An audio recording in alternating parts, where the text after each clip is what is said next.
ಯೇಸು ಕ್ರಿಸ್ತ ನಮ್ಮಲ್ಲಿ ಒಂದನೇ ಸುತ್ತ ದೇವರೊಂದು ಕರುಣೆಕರು ಪ್ರೀತಿಗಳಿಂದ ನಾವೆಲ್ಲರೂ ಒಟ್ಟಾಗಿ ಸೇರಿ ಆತನ ವಾಕ್ಯಗಳನ್ನ ಧ್ಯಾನ ಮಾಡೋಕ್ಕೆ ಕೊಟ್ಟಂಥ ಒಂದು ಕೃಪೆಗಾಗಿ ದೇವರಿಗೆ ಸ್ತೋತ್ರಗಳವರಾಗನ ನಾವು ಬ್ರದರ್ ಬರೆದಂಥ ಒಂದು 5ನೇ ವಾಲ್ಯೂಮು ಅದರಲ್ಲಿ the spirit of sound mind ಅಂತ ಅಂದ್ಬಿಟ್ಟು ನಾವೇನು ಮಾಡ್ತಾ ಇದ್ರಿ ಓದ್ತಾ ಇದ್ರಿ ಚಾಪ್ಟರ್ ನಂಬರ್ 10 ಅದರ ಸೊ ಅದರಲ್ಲಿ ನಾವು ಅನೇಕ ಒಂದು ಪಾಯಿಂಟ್ಸ್ ಏನು ಮಾಡಿದ್ರಿ ನಾವು ಕವರ್ ಮಾಡಿದ್ರಿ ಅದರ ಸೊ ಅದಕ್ಕೆ ಈ ವಾರ ನಾವು ಏನು ಮಾಡೋಣ ಅದನ್ನಂಗೆ ಕಂಟಿನ್ಯೂ ಮಾಡೋಣ.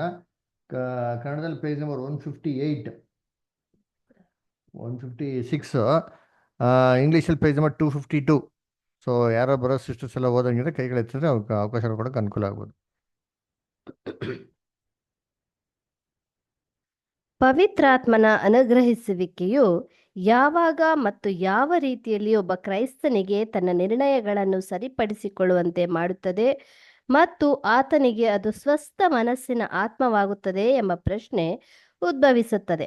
ದೈವಿಕ ಮನಸ್ಸು ಸಮರ್ಪಕವಾದುದು, ದೃಢವಾದುದು ಮತ್ತು ಅದರ ಪರಿಣಾಮವಾಗಿ ಕ್ರೈಸ್ತರು ಎಲ್ಲಿಯವರೆಗೆ ತಮ್ಮ ಸ್ವಂತ ಮನಸ್ಸನ್ನು ಮತ್ತು ನಿರ್ಣಯಗಳನ್ನು ಯಾವುದೇ ಅಥವಾ ಎಲ್ಲಾ ವಿಷಯಗಳಲ್ಲಿ ಬದಿಗಿಟ್ಟು ಅದಕ್ಕೆ ಬದಲಾಗಿ ದೇವರ ಮನಸ್ಸು, ಚಿತ್ತ ಮತ್ತು ನಿರ್ಣಯಗಳು ತಮ್ಮ ಜೀವಿತವನ್ನು ನಿಯಂತ್ರಿಸುವಂತೆ ಒಪ್ಪಿಕೊಳ್ಳುತ್ತಾರೋ ಆವರೆಗೆ ಅವರಲ್ಲಿ ದೃಢ ಸ್ವಸ್ಥ ಮನಸ್ಸಿನ ಆತ್ಮ ಅಥವಾ ಪ್ರವೃತ್ತಿ ದೇವರ ಮನಸ್ಸು ಇರುತ್ತದೆ. ಕ್ರೈಸ್ತರ ಮೆದುಳುಗಳಲ್ಲಿ ಒಂದು ಬದಲಾವಣೆಯಾಗುತ್ತದೆ ಅಥವಾ ಪ್ರಾಕೃತಿಕ ಕ್ರಮಕ್ಕೆ ವ್ಯತಿರಿಕ್ತವಾಗಿ ಕೆಲಸ ಮಾಡತೊಡಗುತ್ತದೆ ಎಂದು ನಾವು ಹೇಳುತ್ತಿಲ್ಲ. ಆದರೆ ಪವಿತ್ರಾತ್ಮನ ಸತ್ಯದ ಆತ್ಮನ ಮಾರ್ಗದರ್ಶನದಲ್ಲಿ ಅಂಥವರು ತಮ್ಮ ಸ್ವಂತ ನಿರ್ಣಯಗಳ ಕಾರಣ ಕಂಡು ಬಂದ ವಿವಿಧ ಸಮಸ್ಯೆಗಳಿಗೆ ಕಾರಣವಾದ ತಮ್ಮ ತಪ್ಪುಗಳನ್ನು ಕ್ರಮೇಣವಾಗಿ ಸರಿಪಡಿಸಿಕೊಳ್ಳಲು ಮತ್ತು ದೇವರ ವಾಕ್ಯಗಳ ಮೂಲಕ ಪವಿತ್ರಾತ್ಮನ ಬೋಧನೆಗಳೊಂದಿಗೆ ಸಾಮರಸ್ಯವಾಗಿರಲು ಕಲಿತುಕೊಳ್ಳುತ್ತಾರೆ. ಉದಾಹರಣೆಗೆ, ನಮ್ಮಲ್ಲಿ ಒಂದು ಸರಿಯಾದ ಸಮಯ ತೋರಿಸದ ಅಗ್ಗದ ಗಡಿಯಾರವಿದೆ ಎಂದುಕೊಳ್ಳೋಣ. ಅದನ್ನು ಆಗಾಗ್ಗೆ ಕ್ರೋನೋಮೀಟರ್ಗೆ ಒಳಪಡಿಸಿ ದುರಸ್ತಿಗೊಳಿಸುತ್ತಿದ್ದರೂ ಅದು ಪ್ರತಿ 20 ಗಂಟೆಗಳಿಗೊಮ್ಮೆ ಅರ್ಧ ಗಂಟೆ ಹಿಂದಕ್ಕೆ ಚಲಿಸುತ್ತಾ ಇರುತ್ತದೆ ಎಂದುಕೊಳ್ಳೋಣ. ಮೇಲಾಗಿ ಅದರ ತಪ್ಪನ್ನು ಯಾವ ರೀತಿ ಅಂದಾಜಿಸಬಹುದೆಂಬುದು ಮತ್ತು ಪ್ರತಿ 20 ಗಂಟೆಗೊಮ್ಮೆ ಅದನ್ನು ಸರಿಪಡಿಸುವುದು ಹೇಗೆಂದು ನಮಗೆ ತಿಳಿಯುತ್ತದೆ. ಅದರಂತೆ ಜೀವನದ ಅನೇಕ ಸಂಗತಿಗಳಲ್ಲಿ ನಮ್ಮ ನಿರ್ಣಯಗಳು ಇರುತ್ತವೆ. ನಾವು ಅವುಗಳನ್ನು ಸಮರ್ಪಕವಾದ ಪ್ರಮಾಣದಲ್ಲಿ ಅಳತೆ ಮಾಡುವಾಗ ನಾವು ನಮ್ಮ ಮಾನಸಿಕ ಮತ್ತು ಬೌದ್ಧಿಕ ಭಾವೋದ್ವೇಗಗಳಲ್ಲಿ ಅತ್ಯಂತವಾಗಿ ಬಲು ವೇಗದಲ್ಲಿದ್ದೇವೆ ಅಥವಾ ನಿಧಾನಗತಿಯಲ್ಲಿದ್ದೇವೆ, ಅತ್ಯಂತ ಶಕ್ತಿಯುತವಾಗಿದ್ದೇವೆ ಇಲ್ಲವೇ ಬಲಹೀನರಾಗಿದ್ದೇವೆ ಎಂದು ತಿಳಿದು ಬರುತ್ತವೆ. ನಾವು ನಮ್ಮ ಆಲೋಚನಾ ಪದ್ಧತಿಯನ್ನು ಕ್ರಿಸ್ತನವುಗಳಿಗೆ ತಕ್ಕಂತೆ ಬದಲಾಯಿಸಿಕೊಳ್ಳಲು ಅಸಾಧ್ಯವಾದಾಗ್ಯೂ ನಾವುಗಳು ನಮ್ಮ ಮುಂದಿರುವ ಮಟ್ಟಕ್ಕೆ ತಕ್ಕಂತೆ ಅವುಗಳನ್ನು ಬದಲಾಯಿಸಿಕೊಳ್ಳಲು ಶಕ್ತರಾಗುತ್ತೇವೆ. ಆದರೆ ಇವುಗಳು ಸಮರ್ಪಕವಾದ ಮಟ್ಟದಲ್ಲಿ ಇಲ್ಲದಿರುವವರಿಗೆ ಮತ್ತು ಅವುಗಳನ್ನು ಸರಿಪಡಿಸಿಕೊಳ್ಳಲು ಮನಸ್ಸಿಲ್ಲದವರಿಗೆ ತಕ್ಕಂತೆ ಇರಲಾರದು ಮತ್ತು ಅವರುಗಳು ಅವನ್ನು ಒಪ್ಪಿಕೊಳ್ಳುವುದೂ ಇಲ್ಲ, ಅದನ್ನು ಅನುಕರಣೆ ಮಾಡಲು ಶಕ್ತರಲ್ಲ. Thank you. ಸೊ ಕರ್ತನಲ್ಲಿ ಪ್ರೀತಿ ಅಂತ ಸೌರಸಗಳೇ, the spirit of sound mind ಅದರ ಸೊ ಒಂದು ತಿಳುವಳಿಕೆಯ ಒಂದು ಆತ್ಮ.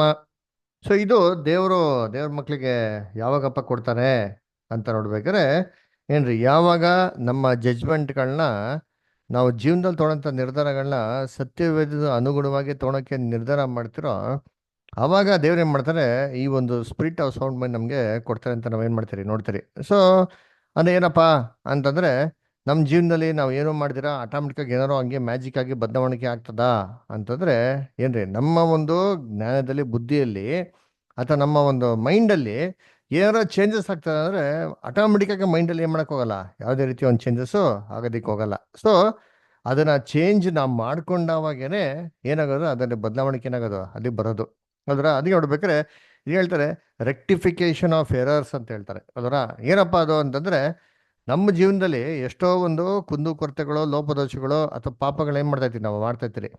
ಆದರೆ ಸತ್ಯವೇದದ ಮುಖಾಂತರ ಇದು ಸರಿ ಅಂತ ಗೊತ್ತಾಗಿದ ಮೇಲೆ ಅದನ್ನು ತಿದ್ದುಕೊಂಡಾಗ ಶುರು ಮಾಡಿದವಾಗ ಅವಾಗ ಏನಪ್ಪ ಆಗೋದು ಅಂದರೆ, ನಮ್ಮ ಒಂದು ಸೌಂಡ್ ಮೈಂಡ್ ನಮ್ಮಲ್ಲಿ ಏನಾಗೋದು ಅಲ್ಲಿ ಬರೋದಕ್ಕೆ ಶುರು ಆಗೋದು. ಅದಕ್ಕೆ ಒಂದು ಉದಾಹರಣೆ ಏನು ಮಾಡ್ತಾರೆ ಇಲ್ಲಿ ಹೇಳ್ತಾರೆ. ಏನಪ್ಪ ಅಂತಂದರೆ, ಒಂದು ಗಡಿಯಾರ ಇಮ್ಯಾಜಿನ್ ಮಾಡ್ಕೊಳ್ಳಿ. ಒಂದು ಗಡಿಯಾರ ಬಂದ್ಬಿಟ್ಟು ಏನಾಗ್ತದೆ, ಒಂದು ಅರ್ಧ ಗಂಟೆ ಫಾಸ್ಟ್ ಹೋಗ್ತಾ ಇರ್ತದೆ ತಿಳ್ಕೊಳ್ಳಿ ಅಲ್ವರ. ಇವಾಗ ಅದು ಗಡಿಯಾರ ಒರಿಜಿನಲ್ ಟೈಮ್ ನೋಡಿಸ್ತಾ ಇದೆಯಾ ಅಂತಂದರೆ ಒರಿಜಿನಲ್ ಟೈಮ್ ನೋಡಿಸ್ತಲ್ಲ, ಅದು ನೋಡಿಸ್ತಾ ಇರೋದೇನು ಫೇಕ್ ಟೈಮು. ಅದರ ಅರ್ಧ ಗಂಟೆ ಏನು ಮಾಡ್ತಾ ಇರ್ತಾರೆ, ಫಾಸ್ಟಾಗಿ ನೋಡಿಸ್ತಾ ಇರ್ತಾರೆ ಅಲ್ವರ. ಆವಾಗ ನಾವೇನ್ ಮಾಡ್ತೀರಿ, ಅರ್ಧ ಗಂಟೆ ದಡ ಬುಡ ಅಂತಾನೆ ಏನ್ ಮಾಡ್ತಾ ಇದ್ವಿ ನಾವು, ದಡ ಬುಡ ಅಂತ ರೆಡಿಯಾಗಿ ಹೋಗ್ತಾ ಇರ್ತೀವಿ. ಆದ್ರೆ ನೋಡಿದವಾಗ ಆಕ್ಚುಲ್ ಆಗಿ ಆ ಸಿಚುವೇಶನ್ಸ್ ಅಲ್ಲಿ ನಾವೇನ್ ಮಾಡ್ತೀರಿ, ಅರ್ಧ ಗಂಟೆ ಮುಂದಕ್ಕೆ ಹೋಗ್ತಾ ಇರ್ತೀರಿ. ಅದೇ ತರ ಆ ಗಡಿಯಾರ ಸರಿಯಾಗಿ ಟೈಮ್ ನೋಡಿಸ್ತೀರ, ಅರ್ಧ ಗಂಟೆ ಹಿಂದಕ್ಕೆ ಹೋಗ್ತಾ ಇದ್ರೆ ಅವಾಗ ಏನಾಗ್ತಿದೆ ಅಂತಂದ್ರೆ, ನಾವು ಲೆಥಾರ್ಜಿಯಾಗಿ ಏನ್ ಮಾಡ್ತಿದ್ರಿ, ಕೆಲಸ ಮಾಡ್ತಾ ಇರ್ತೀರಿ. ಅವಾಗ ಏನಾಗ್ತದೆ ಅಂತಂದ್ರೆ, ನಾವು ನಮ್ಮ ಒಂದು ಕಾಲಕ್ಕೆ ಅನುಗುಣವಾಗಿ ಹೋಗ್ದಿರಾ ಅದಕ್ಕಿಂತ ಹಿಂದಕ್ಕೆ ಏನ್ ಮಾಡ್ತಾ ಇರ್ತೀರಿ, ನಡೀತಾ ಇರ್ತೀರಿ. ಸೊ ಇದಕ್ಕೆ ಏನ್ ಮಾಡ್ಬೇಕು, ಇದು ರೆಕ್ಟಿಫಿಕೇಶನ್ ಏನಪ್ಪಾ, ಈ ಪ್ರಾಬ್ಲಮ್ ರೆಕ್ಟಿಫಿಕೇಶನ್ ಏನಪ್ಪಾ ಅಂತಂದ್ರೆ, ಗಡಿಯಾರನ ಪ್ರಾಪರ್ ಆಗಿ ಏನ್ ಮಾಡ್ಬೇಕು, ಟ್ಯೂನ್ ಮಾಡ್ಬೇಕು. ಸರಿ, ಗಡಿಯಾರನ ಟ್ಯೂನ್ ಮಾಡಕ್ಕಾಗಿಲ್ವಾ, ನಾವಾಗ ಏನ್ ಮಾಡ್ಬೇಕು ಅಂದ್ರೆ, ನಮ್ಮ ಮೈಂಡಲ್ಲಿ ಗಡಿಯಾರದಲ್ಲಿ ಫಾಲ್ಟ್ ಇದೆ ಅಂತ ಅಂದ್ಬಿಟ್ಟು ಇದು ಮೈಂಡಲ್ಲಿ ಏನ್ ಬೇಕು ಫಿಕ್ಸ್ ಮಾಡಿಕೊಂಡು ಅದ್ರ ಪ್ರಕಾರ ನಾವೇನ್ ಮಾಡಬೇಕು, ಬದಲಾವಣೆಗಳನ್ನ ಮಾಡಬೇಕು. ಇದೇ ರೀತಿ ಸತ್ಯವೇದದಲ್ಲಿ ಸತ್ಯವೇದದಲ್ಲಿ ದೇವರು ಎಲ್ಲಾ ವಿಚಾರಗಳನ್ನ ಸರಿಯಾಗಿ ನೋಡ್ಸ್ಬಿಟ್ಟಿದ್ದಾರೆ. ಅದರಲ್ಲಿ ನಾವು ಏನ್ ಮಾಡಕ್ಕಾಗಲ್ಲ, ಬದಲಾವಣೆಗಳು ಮಾಡಕ್ಕೆ ಆಗೋದಿಲ್ಲ ಅಲ್ವರ. ಅದ್ರ ಪ್ರಕಾರ ನಾವೇನ್ ಮಾಡ್ಬೇಕು ಅಂದ್ರೆ ನಮ್ಮ ಜೀವನದಲ್ಲಿ ಇವಾಗ ಬದಲಾವಣೆಗಳು ಏನ್ ಮಾಡ್ಬೇಕು, ಮಾಡಬೇಕು. ಬದಲಾವಣೆಗಳು ಮಾಡಿದವಾಗ ನಾವು ಸತ್ಯವೇದಕ್ಕೆ ಅನುಗುಣವಾಗಿ ಏನ್ ಮಾಡ್ತೀವಿ ನಾವು ಅಲ್ಲಿ ಬೆಳಗ್ಗೆ ಏನ್ ಮಾಡ್ತೀವಿ, ನಾವು ಶುರು ಮಾಡ್ತೀವಿ ಅಲ್ವರ. ಆವಾಗ ನೋಡ್ಬೇಕಾದ್ರೆ ಕರ್ತನಲ್ಲಿ ಪ್ರೀತಿ ಅಂದ್ರೆ ನಾವು ಏನ್ರಿ ಆ ಸ್ಪಿರಿಟ್ ಆಫ್ ಸೌಂಡ್ ಮೈನ ನಮ್ಮ ಜೀವನದಲ್ಲಿ ಪಡ್ಕೊಳಕ್ಕೆ ಏನಾಗ್ತದೆ, ಒಂದು ಅನುಕೂಲ ಆಗ್ತದೆ. Okay, next paragraph. Next paragraph ಯಾರು ಓದ್ತೀರಾ, ಯಾರ ಹತ್ರ ಇದ್ದೆ book, volumes, brother sisters? Okay, Anita ಅಷ್ಟು ಓದ್ಬೋದಾ? ಓದ್ತೀನಿ. ಎಷ್ಟು ಪೇಜ್ ಬ್ರದರ್? ನಾನೀಗ 156 ರೈಟ್ ಹ್ಮ್ ಸೈಡ್ ಅಲ್ಲಿ ಕೆಳಗಡೆ ಚಿಕ್ಕದ ಒಂದು ಪ್ಯಾರಾಗ್ರಾಫ್ ಇದೆ ನೋಡಿ, ಅಲ್ಲಿಂದ ಶುರು ಮಾಡಿ ಇಷ್ಟ.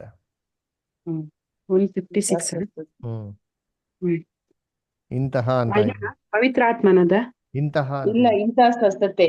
ಆಗುತ್ತೆ. ಹಾ ಇಂಥ ಸ್ವಸ್ಥತೆ ಇಲ್ಲದ ಮನಸ್ಸನ್ನು ತನ್ನ ಸ್ನೇಹಿತರುಗಳಲ್ಲಿ, ತನ್ನ ನೆರೆಹೊರೆಯವರಲ್ಲಿ, ಒಮ್ಮೊಮ್ಮೆ ತನ್ನಲ್ಲಿ ಸಹ ಅವರುಗಳು ತಮ್ಮ ಸಂಗತಿಗಳನ್ನು ಗೌರವಾನ್ವಿತವಾಗಿ ನಿಭಾಯಿಸಲು ಸಾಧ್ಯವಾಗದಿರುವುದನ್ನು ಮತ್ತು ಅವರುಗಳು ಇತರರ ಸಂಗತಿಗಳಲ್ಲಿ ಕಿರುಕುಳ ಕೊಡುವವರನ್ನು ಗಮನಿಸದೇ ಇರುವವರು ಯಾರಿದ್ದಾರೆ? ಅವರು ತಮ್ಮ ಸ್ವಂತ ವ್ಯವಹಾರಗಳನ್ನು ನಿಭಾಯಿಸಲಾಗದಿದ್ದರೂ ಸ್ವಪ್ರತಿಷ್ಠೆಯಿಂದಾಗಿ ಇತರರ ಬಗ್ಗೆ ನಿರ್ಣಯಿಸುತ್ತಾರೆ. ಅವರ ಬಗ್ಗೆ ಅಂತೆಕಂತೆಗಳನ್ನೆಬ್ಬಿಸುತ್ತಾರೆ. ಇತರರ ವ್ಯವಹಾರಗಳಲ್ಲಿ ಮೂಗು ತುರಿಸುತ್ತಾರೆ. ಸ್ವಸ್ಥವಲ್ಲದ ಮನಸ್ಸಿಗೆ ಇವು ಪುರಾವೆ. ಒಂದು ಮಟ್ಟದ ಭ್ರಾಂತಿ ಅಲ್ಲವೇನು? ಯಾರ ನಿರ್ಣಯಗಳು ದೃಢವಲ್ಲವಾಗಿದ್ದು ಅವರುಗಳು ಹುಚ್ಚಾಸ್ಪತ್ರೆ ಅಥವಾ ಮಾನಸಿಕ ಅಸ್ವಸ್ಥರ ಶಿಬಿರಗಳಲ್ಲಿ ಪ್ರತಿಬಂಧಿಸುವಂತೆ ಮಾಡುವಲ್ಲಿ ಇದೇ ತತ್ವದ ಅತಿರೇಕವನ್ನು ನಾವು ಗಮನಿಸುವುದಿಲ್ಲವೋ?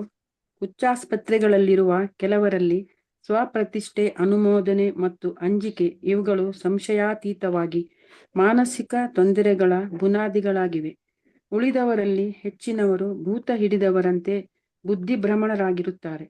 ನಾವು ಹುಚ್ಚಾಸ್ಪತ್ರೆ ಅಥವಾ ಅಂಥವರ ತಂಗುದಾಣವನ್ನು ಪ್ರವೇಶಿಸಿದರೆ ಅಲ್ಲಿರುವ ಕೆಲವರು ತಾವು ತುಂಬಾ ಶ್ರೀಮಂತರು ಅಥವಾ ತಾವು ರಾಜರುಗಳು, ಇಲ್ಲವೇ ರಾಣಿಯರು ಅಥವಾ ಗಣ್ಯರು, ರಾಜಕುಮಾರ ಕುಮಾರಿಯರು ಎಂಬ ಭ್ರಮೆಯಲ್ಲಿರುತ್ತಾರೆ ಮತ್ತು ಅದಕ್ಕೆ ಅನುಗುಣವಾಗಿ ತುಂಬಾ ಜಂಬಶಾಲಿಗಳು, ಮುಂಗೋಪಿಗಳು ಮತ್ತು ಸುಲಭವಾಗಿ ಕೋಪ ಹುಟ್ಟಿಸುವವರೂ ಆಗಿರುತ್ತಾರೆ. ಇತರರು ಈ ಕಾಲ್ಪನಿಕ ತಪ್ಪುಗಳನ್ನು ನಿಭಾಯಿಸಿಕೊಳ್ಳುತ್ತಾರೆ ಮತ್ತು ಅವರುಗಳನ್ನು ಸಾಕಷ್ಟು ಮೆಚ್ಚಿಕೊಳ್ಳಲಿಲ್ಲವೆಂದು ಊಹಿಸುತ್ತಾರೆ ಮತ್ತು ಅವರ ಸ್ನೇಹಿತರುಗಳು ಅವರ ಪ್ರಭಾವದ ಹೆದರಿಕೆಯಿಂದಾಗಿ ಅವರಿಂದ ದೂರವಿರಲು ಶ್ರಮಿಸುತ್ತಾರೆ, ಅಥವಾ ಅವರ ಸಾಮರ್ಥ್ಯವನ್ನು ಅಡಗಿಸುತ್ತಾರೆ, ಅಥವಾ ಅವರು ಅದೃಷ್ಟವನ್ನು ಪಡೆಕೊಳ್ಳದಂತೆ ತಡೆಯೊಡ್ಡುತ್ತಾರೆ ಎಂದು ಭಾವಿಸುತ್ತಾರೆ. ಇತರರು ಅಂಜಿಕೆಯ ಕಾರಣ ಎಲ್ಲರೂ ತಮ್ಮ ಪ್ರಾಣಗಳನ್ನು ತೆಗೆಯ ಬಯಸುತ್ತಾರೆ. ಇಡೀ ಲೋಕವು ಹುಚ್ಚುತನದಿಂದ ತುಂಬಿದೆ. ಅವರು ಮಾತ್ರವೇ ಸ್ವಸ್ಥ ಬುದ್ಧಿ ಉಳ್ಳವರು, ಅಥವಾ ದೇವರೇ ತಮ್ಮ ವಿರುದ್ಧವಾಗಿದ್ದಾನೆ. ತಾವು ಕ್ಷಮಿಸಲಾಗದ ಪಾಪ ಇತ್ಯಾದಿಗಳನ್ನು ಮಾಡಿರುವುದರಿಂದ ತಮ್ಮ ವಿಧಿಯು ನಿರಂತರವಾದ ಯಾತನೆಗಳಿಂದ ಕೂಡಿದೆ ಎಂದು ಊಹಿಸಿಕೊಳ್ಳುತ್ತಾರೆ. ಆಯ್ತು brother, thank you. Thank you star. So ಅದಕ್ಕೆ ಈ ಒಂದು ಸೌಂಡ್ ಮೈಂಡ್ ಇಲ್ದಿರಂತ ಒಂದು ಜನರು ಯಾರಪ್ಪ ಇದ್ದಾರೆ ಅಂತಂದ್ರೆ, ಸತ್ಯನ ಕೇಳಿದಿರಂತ ಎಲ್ಲಾ ಮಕ್ಳುಗಳು, ಲೋಕದಲ್ಲಿರೋರು ಎಲ್ಲರೂ ಅವ್ರು ಯಾರು ಇನ್ಫ್ಲೂಯೆನ್ಸ್ ಇದ್ದಾರೆ ಅಂತ ನೋಡ್ತೀವಿ ಅಂದ್ರೆ, ಈ ಪ್ರಪಂಚದ ದೇವರ ಒಂದು ಇನ್ಫ್ಲೂಯೆನ್ಸ್ ಇದ್ದಾನೆ. ಸೊ ಅಂದ್ರೆ ಪ್ರಪಂಚದ ದೇವರ ಇನ್ಫ್ಲೂಯೆನ್ಸ್ ಏನಂತ, ಅವ್ರಿಗೆ ಅವ್ನ ಸೌಂಡ್ ಮೈಂಡ್ ಏನಾಗಿಲ್ಲ, ಅದರ ಒಂದು ಕ್ಲಿಯರ್ ಮೈಂಡ್, ಒಂದು ಕ್ಲಿಯರ್ ಪಿಕ್ಚರು, ಅದರ ಒಂದು ಸಮಾಧಾನದ ಒಂದು ಬುದ್ಧಿ ತಿಳುವಳಿಕೆ ಏನಾಗಿಲ್ಲ ಅವ್ರಿಗೆ ಇಲ್ಲ. ಅದರ ಅದಕ್ಕೆ ಇದು ನಾವು ಎಲ್ಲಿ ನೋಡ್ಬೋದು ಅಂದರೆ, ಅವ್ರ ಜೀವನದಲ್ಲಿ ಕೆಲವೊಂದು ವಿಚಾರಗಳನ್ನ ಹ್ಯಾಂಡ್ಲ್ ಮಾಡೋದ್ರಲ್ಲಿ ಏನಾಗ್ತದೆ ನಮಗೆ ಕ್ಲೀನಾಗಿ ಗೊತ್ತಾಗ್ತದೆ ಅಲ್ವರ. ಸೊ ಅದ್ರಲ್ಲಿ ಏನಾಗ ಗೊತ್ತಾಗ್ತದೆ ಅಂದರೆ ಇಂಪ್ರಾಪರ್ ಜಜ್ಮೆಂಟು, ಅದರಿಂದ ಅವ್ರ ಲೈಫಿಗೆ ಎಫೆಕ್ಟ್ ಮಾತ್ರ ಆಗಲ್ಲ, ಮತ್ತೊಬ್ಬರ ಲೈಫ್ಗೆಲ್ಲ ಏನಾದ್ರು ತೊಂದರೆಗಳಾಗೋದು, ಅದರ ವಿನಾಕಾರಣ ಅನ್ನೆಸೆಸರಿ ಪ್ರಾಬ್ಲಮ್ಸ್ಗಳಲ್ಲಿ ಸೇರ್ಕೊಳ್ಳೋಂಥದ್ದು, ಇದೆಲ್ಲ ಏನು ನೋಡಿಸ್ತಾರೆ ಅಂತಂದರೆ ಅವ್ರದ್ದು ಒಂದು ಜಡ್ಜ್ಮೆಂಟ್ ಏನಿಲ್ಲ, ಪ್ರಾಪರ್ ಇಲ್ಲ. ಯಾಕಪ್ಪ ಜಡ್ಜ್ಮೆಂಟ್ ಪ್ರಾಪರ್ ಇಲ್ಲ ಅಂದರೆ ಒಂದು ಗೈಡೆನ್ಸ್ ಏನಿಲ್ಲ ಪ್ರಾಪರಾಗಿ ಇಲ್ಲ. ಸೊ ಅದರಿಂದ ನೋಡ್ಬೇಕಾದ್ರೆ ಈ ಲೋಕ ಎಲ್ಲ ಯಾವ್ದ್ರಲ್ಲಿ ಮುಳುಗಿದೆ ಅಂತ ನೋಡ್ತೀರಿ ಅಂತಂದ್ರೆ ಏನ್ರಿ, ಒಂದು ಇಂಪ್ರಾಪರ್ ಜಜ್ಮೆಂಟ್ ಅಲ್ವರ.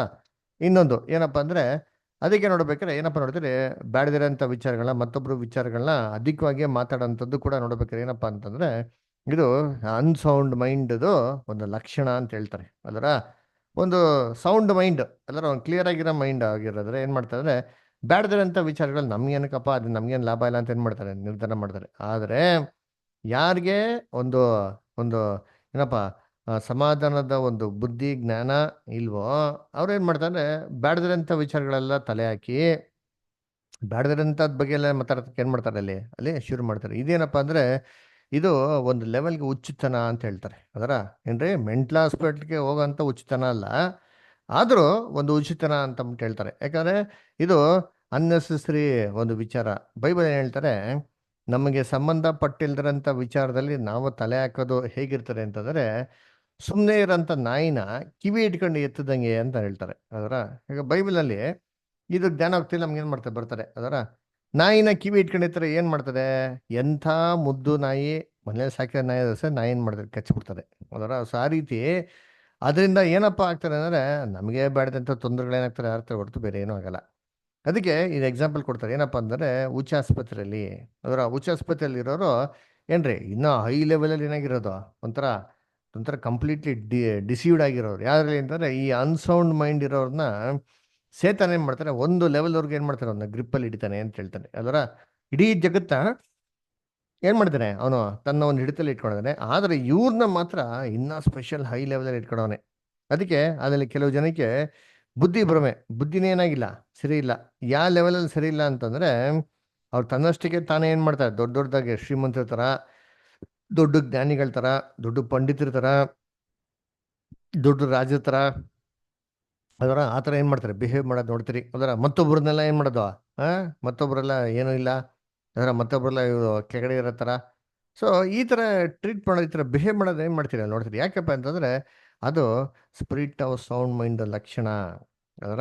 ಇದೇ ರೀತಿ ಏನ್ರಿ ಈ ಲೋಕದಲ್ಲಿರೋಂಥ ಎಲ್ಲ ಜನಗಳು ಕೂಡ ಒಂದಲ್ಲ ಒಂದು ರೀತಿಯಲ್ಲಿ ಈ ಅನ್ಸೌಂಡ್ ಮೈಂಡ್ ಏನಾಗಿದೆ ಅವ್ರಿಗಿದೆ. ಅಂದರೆ ಏನಪ್ಪ ಅಂದರೆ ಒಂದು ಸ್ಟೇಬಲ್ ಆಗಿರೋ ಮೈಂಡು ದೇವರಿಗೆ ಮೆಚ್ಚುಗೆ ಥರ ತೊಗೊಳಂಥರ ನಿರ್ಧಾರಗಳು ತೊಗೊಳಕ್ಕಾಗದಿರ್ಬೇಕಾರೆ ಅವರಲ್ಲಿರೋದೇನಪ್ಪ ಅಂದರೆ ಈ ಸ್ಪಿರಿಟ್ ಆಫ್ ಅನ್ಸೌಂಡ್ ಮೈಂಡ್ ಅಂತ ಏನು ಮಾಡ್ತೀರಿ. ಅದಕ್ಕೆ ನೋಡ್ಬೇಕಾದ್ರೆ ಬೈಬಲ್ ಹೇಳ್ತಾರೆ ಅಂದರೆ the world is completely mad ಅಂತ ಹೇಳ್ತಾರೆ. ಇಡೀ ಲೋಕವು ಪಾಪದಲ್ಲಿ ಏನಾಗಿದೆ, ಮುಳುಗೋಗಿದೆ.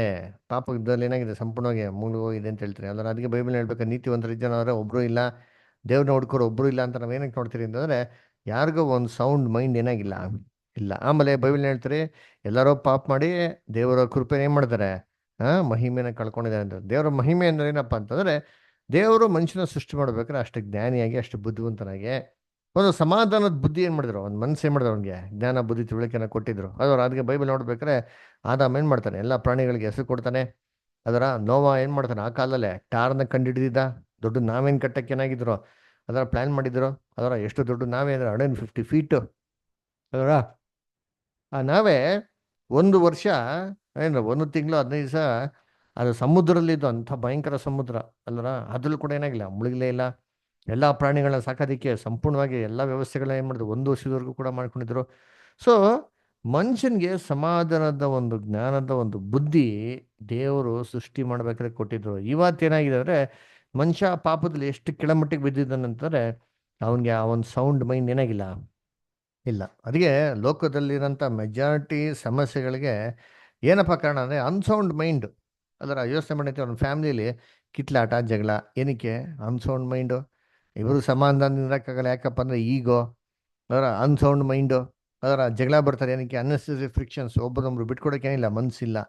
ಆದರೆ ಸತ್ಯವೇದನ ಯಾವಾಗ ನಮ್ಮ ಜೀವನದಲ್ಲಿ ತರ್ತಿರೋ ನೀವೇ ತೆಗೆಸ್ಕೊಂಡಿರಿ, ನೀವೇ ನಿರಾಕರಿಸಿ, ಅದರ ಒಬ್ಬರೊಬ್ಬರು ಹಿತಾಸಕ್ತಿನ ನೀವೇನು ಮಾಡಿ ನೀವು ನೋಡಿ ಅಂತ ಹೇಳ್ಬೇಕು. ಅವಾಗ ಏನಾಗ್ತಾರೆ ಅಂತಂದರೆ ನಮ್ಮಲ್ಲಿ ಈ ವಾಕ್ಯಗಳ ಪ್ರಕಾರ ನಿರ್ಧಾರ ತಗೊಂಡಾಗ ನಮಗೆ ಸಮಾಧಾನದ ಬುದ್ಧಿ ಏನಾಗ್ತಾರೆ ಬರ್ತಾರೆ. ಓಕೆನಾ?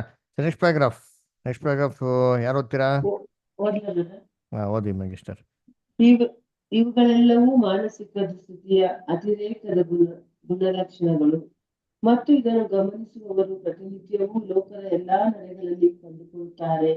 ಲೋಕದ ಧೋರಣೆ ಮತ್ತು ಲೋಕದ ಆತ್ಮನು ಅದರ ಕಾಂಕ್ಷೆ ಮತ್ತು ಹೆಮ್ಮೆಗಳೊಡನೆ ಅದರ ಮೂಢನಂಬಿಕೆಗಳು, ಅಂಜಿಕೆಗಳು ಮತ್ತು ತಪ್ಪುಗಳ ಕಾರಣ ಇದನ್ನು ತೀಕ್ಷ್ಣಗೊಳಿಸುತ್ತದೆ ಮತ್ತು ಇದು ನಾಗರಿಕ ಪ್ರಪಂಚದಲ್ಲಿ ತೀವ್ರಗತಿಯಲ್ಲಿ ಹೆಚ್ಚುತ್ತಾ ಹೋಗುತ್ತದೆ. ಇವರುಗಳಿಗೆ ಬೇಕಾಗಿರುವುದು ನಮಗೆ ಮತ್ತು ಮಾನವ ಜಾತಿಯವರಿಗೆ ಬೇಕಾದುದು ಸ್ವಸ್ಥತೆಯುಳ್ಳ ಆಂಗಿಕರ ಮನಸ್ಸು. ಆದರೆ ಪ್ರಪಂಚದ ಮಾನಸಿಕ ಹಾಗೂ ದೈಹಿಕ ಕೊರತೆಗಳ ಸಾಮಾನ್ಯ ಗುಣಪಡಿಸುವಿಕೆಯು ಮ್ಯಾಗಿಸ್ಟರ್ ಒಂದ್ ಪ್ಯಾರಾಗ್ರಾಫ್ ಮುಗಿತಲ್ವಾ? ಇದು ಸ್ವಲ್ಪನೇ ಅದು. ಇರಿ, ನೆಕ್ಸ್ಟ್ ಓದಿ ಅಂತೆ. ಈ ಫಸ್ಟ್ ಎಷ್ಟು ನೋಡೋಣ, ಓಕೆನಾ? ಓಕೆ, ಇದು ಆಮೇಲೆ ನೆಕ್ಸ್ಟ್ ಕಂಟಿನ್ಯೂ ಮಾಡಿ, ಓಕೆನಾ? ನೋಡ್ಬೇಕ್ರೆ ಈ ಎಕ್ಸ್ಟ್ರೀಮ್ ಮೆಂಟಲ್ ಕಂಡೀಷನ್ಸು ಇವನ್ನ ಲೋಕದಲ್ಲಿ ಮಾಡೋದು ಭಯಂಕರವಾಗಿ ಅಬ್ಸರ್ವ್ ಮಾಡೋದು. ಏನು ಎಕ್ಸ್ಟ್ರೀಮ್ ಮೆಂಟಲ್ ಕಂಡೀಷನ್ಸು ಅಂತಂದರೆ ತೀವ್ರವಾಗಿ ಮನುಷ್ಯ ತೊಗೊಳ್ಳೋಂಥ ನಿರ್ಧಾರಗಳು, ಅದರ ವಿನಾಕಾರಣ ಇವೆಲ್ಲ ಬ್ಯಾಡ್ದಿರೋಂಥದ್ದು, ಸಮಾಧಾನ ಇಲ್ದಿರೋಂಥ ಗಲಿಬಿಲಿ ಮಾಡ್ಕೊಳೋಂಥ ಒಂದು ಬುದ್ಧಿ ನಾವೇನು ಮಾಡೋದು ಜಗತ್ತಲ್ಲಿ ಇವಾಗ ಭಯಂಕರ ಸ್ಪ್ರೆಡ್ ಆಗ್ತಾ ನೋಡ್ಬೋದು ಅದರ. ಅದು ಎಸ್ಪೆಷಲಿ ಇವಾಗ ಗ್ರೇಟ್ ಟೈಮ್ ಆಫ್ ಟ್ರಬಲ್ ಇರೋಂಥ ಟೈಮಲ್ಲಿ ಮತ್ತು ಯೇಸು ಕ್ರಿಸ್ತನ ಎರಡನೇ ಪ್ರತ್ಯಕ್ಷತೆ ಇರುವಂಥ ಒಂದು ಸಮಯದಲ್ಲಿ ಏನ್ರಿ ಆಲ್ಮೋಸ್ಟ್ ಚಿಕ್ಕ ಹಿಂಡು ಕಂಪ್ಲೀಟ್ ಆಗ್ತಿರೋ ಸಮಯದಲ್ಲಿ ನಾವೇನು ನೋಡ್ಬೋದು ಈ ಒಂದು ಹೈಲೈಟಿಂಗ್ ಫೀಚರ್ಸ್ನ ಜಗತ್ತಲ್ಲಿ ಮಾಡೋದು ನಾವು ನೋಡ್ಬೋದು. ಇದೇನಪ್ಪ ಸಿಂಪ್ಟಮ್ಸ್ ಅಂತಂದರೆ ಲೋಕದಲ್ಲಿ ದೇವರು ಸೇತಾನ್ನ ಬಂಧನಲ್ಲಿ ಇಡ್ತಾ ಇದ್ದಾರೆ, ಆದರೆ ಬಿದ್ದೋಗಿರೋ ದೂತರುಗಳನ್ನ ಏನು ಮಾಡ್ತಾರೆ ಸ್ಲೋಗೆ ರಿಲೀಸ್ ಮಾಡ್ತಾರೆ. ಅದಕ್ಕೆ ಇದೊಂದು ಸಿಂಪ್ಟಮ್ಸ್ ರೀ ಅಲ್ದರ. ಅದಕ್ಕೆ ಮನುಷ್ಯ ಅಂದ್ಬಿಟ್ಟು ಮುಂಚೆ ಥರ ಏನಾಗಿಲ್ಲ ರೀ, ಇಲ್ಲ ಅಲ್ದರ. ಅವನಲ್ಲಿ ಗಲಿಬಿಲಿ, ಅಸಮಾಧಾನ, ಫ್ರಸ್ಟ್ರೇಷನು, ಚಿಕ್ಕ ಚಿಕ್ಕ ವಿಚಾರಗಳಿಗೆ ಜಗಳಾಡೋದು, ಚಿಕ್ಕ ಚಿಕ್ಕ ವಿಚಾರಗಳಿಗೆ ಹೋರಾಡೋದು ಇವಾಗ ಏನಾಗಿದೆ ಜಗತ್ತಲ್ಲಿ ತುಂಬ ಜಾಸ್ತಿ ಆಗ್ಬಿಟ್ಟಿದೆ ರೀ ಅದರ. ಸೊ ಇದನ್ನ ನಾವು ಎಲ್ಲ ಫೀಲ್ಡಲ್ಲಿ ನೋಡ್ಬೋದು ರೀ ಅದರ. ಆಮೇಲೆ ಎಸ್ಪೆಷಲಿ ಇವಾಗ ಏನು ಸೋಷಿಯಲ್ ಮೀಡಿಯಾ ಎಲ್ಲ ತುಂಬ ಹೈಫೈಗೆ ಡೆವಲಪ್ ಆಗಿರೋದ್ರಿಂದ ಚಿಕ್ಕ ಚಿಕ್ಕ ವಿಚಾರಗಳಿಗೆ ಮನಸ್ತಾಪ ಆದವಾಗ ಏನು ಮಾಡ್ತಾರೆ ಅಂದರೆ ಅದನ್ನು ಸೋಷಿಯಲ್ ಮೀಡಿಯಲ್ಲಿ ಅಪ್ಲೋಡ್ ಮಾಡ್ತಾರೆ, ಲೈವ್ ಆಗಿ ನೋಡ್ಬೋದು, ಏನು ಮಾಡ್ತಾರೆ ಕವರೇಜ್ ಬೇರೆ ಮಾಡ್ತಾರೆ. ಅಂದರೆ ಒಬ್ಬ ಮೊನ್ನೆ ಏನ್ರಿ ಯಾರೋ ಒಬ್ಬ ಇನ್ಸ್ಟಾಗ್ರಾಮಲ್ಲಿ ರೀಲ್ಸ್ ಮಾಡೋನು ಅದ್ರಲ್ಲಿ ರೀಲ್ಸ್ ಮಾಡ್ಕೊಂಡು ದುಡ್ಡು ಸಂಪಾದನೆ ಮಾಡೋನು. ಏನು ಮಾಡೋನೆ ಲೈವ್ ಆಗಿ ರೀಲ್ ಮಾಡ್ತಾನೆ, ತನ್ನ ಕಾರ್ನ ಏನು ಮಾಡೋಣ ಬೇಕು ಅಂತ ಅವಾಗೆ ಆಕ್ಸಿಡೆಂಟ್ ಮಾಡೋಣ ನೋಡ್ರಿ ಅಂತೀನಿ ಅದರ. ಆಕ್ಸಿಡೆಂಟ್ ಮಾಡ್ಬಿಟ್ಟು ಆ ಕಾರ್ ಪಲ್ಟಿ ಹೊಡೆದು ಬದುಕವನೆ. ಆ ಬದುಕ್ತಾ ಇದ್ರು ಸರಿ ಅವ್ನು ಏನು ಮಾಡ್ತಾನೆ ರೀಲ್ಸು ಮಾಡ್ತಾವನ ನೋಡ್ರಿ ಅಂತೀನಿ. ಅವನ ದೇಹನ ತೆಗಿತಾವ್ರೆ, ಸತ್ತಿಲ್ಲ ಬದುಕವನೆ, ಸಿವಿಯರ್ ಆಗಿ ಏಟಾಗಿದೆ. ಅವನು ಅದನ್ನು ತೆಗೆದುಬಿಟ್ಟು ಅದನ್ನು ರೀಲ್ಸ್ ಮಾಡಿ, ಅದನ್ನು ಕಾರಲ್ಲಿ ಹೋಗ್ತಾ ಇರೋದು, ಆ್ಯಂಬುಲೆನ್ಸ್ ಹೋಗ್ತಾ ಇರೋದು ರೀಲ್ಸ್ ಮಾಡಿ. ಏನ್ರಿ ಇವೆಲ್ಲ ಉಚಿತನ ರೀ, ಇವೆಲ್ಲ ಫುಲಿಶ್ ಅದರ. ಇದೆಲ್ಲ ಕೆಲಸಗಳು ಯಾರು ಮಾಡ್ತಾರಪ್ಪ? ತನಗೆ ತಾನೇ ತೊಂದರೆ ಮಾಡ್ಕೊಳಂಥ ತನ್ನ ಜೀವನಕ್ಕೆ ಅಪಾಯ ಮಾಡ್ಕೊಳಂಥದ್ದು ಅಲ್ಲ. ಅದನ್ನ ನೋಡಿ ಎಲ್ಲಾರನ್ನೂ ಮೆಚ್ಚಿಸಂಥ ರೀತಿಯಲ್ಲಿ ಮಾಡೋಂಥ ಕೆಲಸಗಳೇನಪ್ಪ ಅಂದರೆ ದಿಸ್ ಇಸ್ ಫುಲಿಶ್ನೆಸ್. ಇದು ದೇವರು ಮನುಷ್ಯನ ಈ ಥರ ಸೃಷ್ಟಿ ಮಾಡಲಿಲ್ಲ ಅಲ್ಲರ. ತನಗೆ ತಾನೇ ತೊಂದರೆಗಳು ತೊಗೊಳೋದು, ತೊಂದರೆ ಮಾಡ್ಕೊಳೋದು, ಇದನ್ನ ಎಲ್ಲರ ಮುಂದೆ ಹೈಲೈಟ್ ಮಾಡ್ಕೊಳೋದು ನೋಡ್ಸೋದು, ಎಲ್ಲ ಥರ ಮೆಚ್ಕೊಳೋ ರೀತಿಯಲ್ಲಿ ಮಾಡ್ಕೊಳೋಂಥದ್ದು ಅದರ. ಸೊ ಕೆಟ್ಟದ್ದು ಮಾಡಿ ತೊಂದರೆ ಮಾಡಿ ಎಲ್ಲರ ಗಮನ ಸೆಳೆಯುವಂಥದ್ದು ಇದೇನ್ರಿ, ಇದು ಹುಚ್ಚುತನ. ಇದೇ ಹುಚ್ಚಾಸ್ಪತ್ರೆಯಲ್ಲಿ ಜನಗಳು ಮಾಡೋದು. ರಾಜನ್ ಥರ ಬಿಹೇವ್ ಮಾಡಿ ಎಲ್ಲರ ಗಮನಗಳೇನು ಮಾಡ್ತಾನೆ ಸೆಳಿತಾನೆ ಅಲ್ಲರ. ಅದೇ ಯಾರು ಹುಚ್ಚ ಬಂದ್ಬಿಟ್ಟು ನನ್ನ ಪೆದ್ದ, ನನ್ನ ದಡ್ಡ, ನನ್ಗೆ ಗೊತ್ತೇ ಇಲ್ಲ, ಅಯ್ಯೋ ನಾನು ಹಿಂಗೆ ಮಾಡ್ಬಿಟ್ಟು ಅಂತ ಯಾರು ಹೇಳೋದು ನೋಡಿದ್ದೇನೆ ಅಂದರೆ ಯಾರಿಲ್ಲ ರೀ. ನನ್ಗೆ ಗೊತ್ತಿರೋ ಯಾವ ಕೇಸಸ್ ನಾವು ನೋಡಿಲ್ಲ. ಅದರ ಅದ್ಬಿಟ್ಟು ತುಂಬ ಎಕ್ಸಿಲೆಂಟಾಗಿ ತುಂಬ ಓವರ್ ಬ್ರಿಲಿಯಂಟ್ ಥರ ಬಿಹೇವ್ ಮಾಡೋದು. ಯಾಕೆಂದರೆ ಅವ್ರ ಜೀವನದಲ್ಲಿ ಮೋಸ್ಟ್ಲಿ ಪ್ರಾಬಲಿ ಯಾವುದೋ ಅನುಭವಗಳಾಗಿರ್ಬೋದು, ಯಾರೋ ರೀತಿಯಲ್ಲಿ ಧಿಕ್ಕರಿಸಲ್ಪಟ್ಟಿರ್ಬೇಕು, ಯಾರೋ ಅದನ್ನ ಕೇರ್ ಮಾಡದೇ ಇರಬೇಕು. ಅವಾಗ ತನ್ನನ್ನು ತಾನೇ ಏನೋ ಅಂತಾರೆ ಹೆಚ್ಚಾಗಿ ರೀತಿ ಥಿಂಕ್ ಮಾಡೋದ್ರಲ್ಲಿ ಇರ್ಬೋದು. ಸೊ ಇದು ಮನುಷ್ಯನ ಮೆಂಟಲ್ ಕೆಪಾಸಿಟಿ ಅದರ. ಏನಂದರೆ ಈ ಇನ್ಸೇನಿಟಿ ಇವಾಗ ಏನಾಗ್ತದೆ ಅಂದರೆ ತುಂಬ ರ್ಯಾಪಿಡ್ ಆಗಿ ಡೆವಲಪ್ ಆಗೋದು ನೋಡ್ಬೋದು.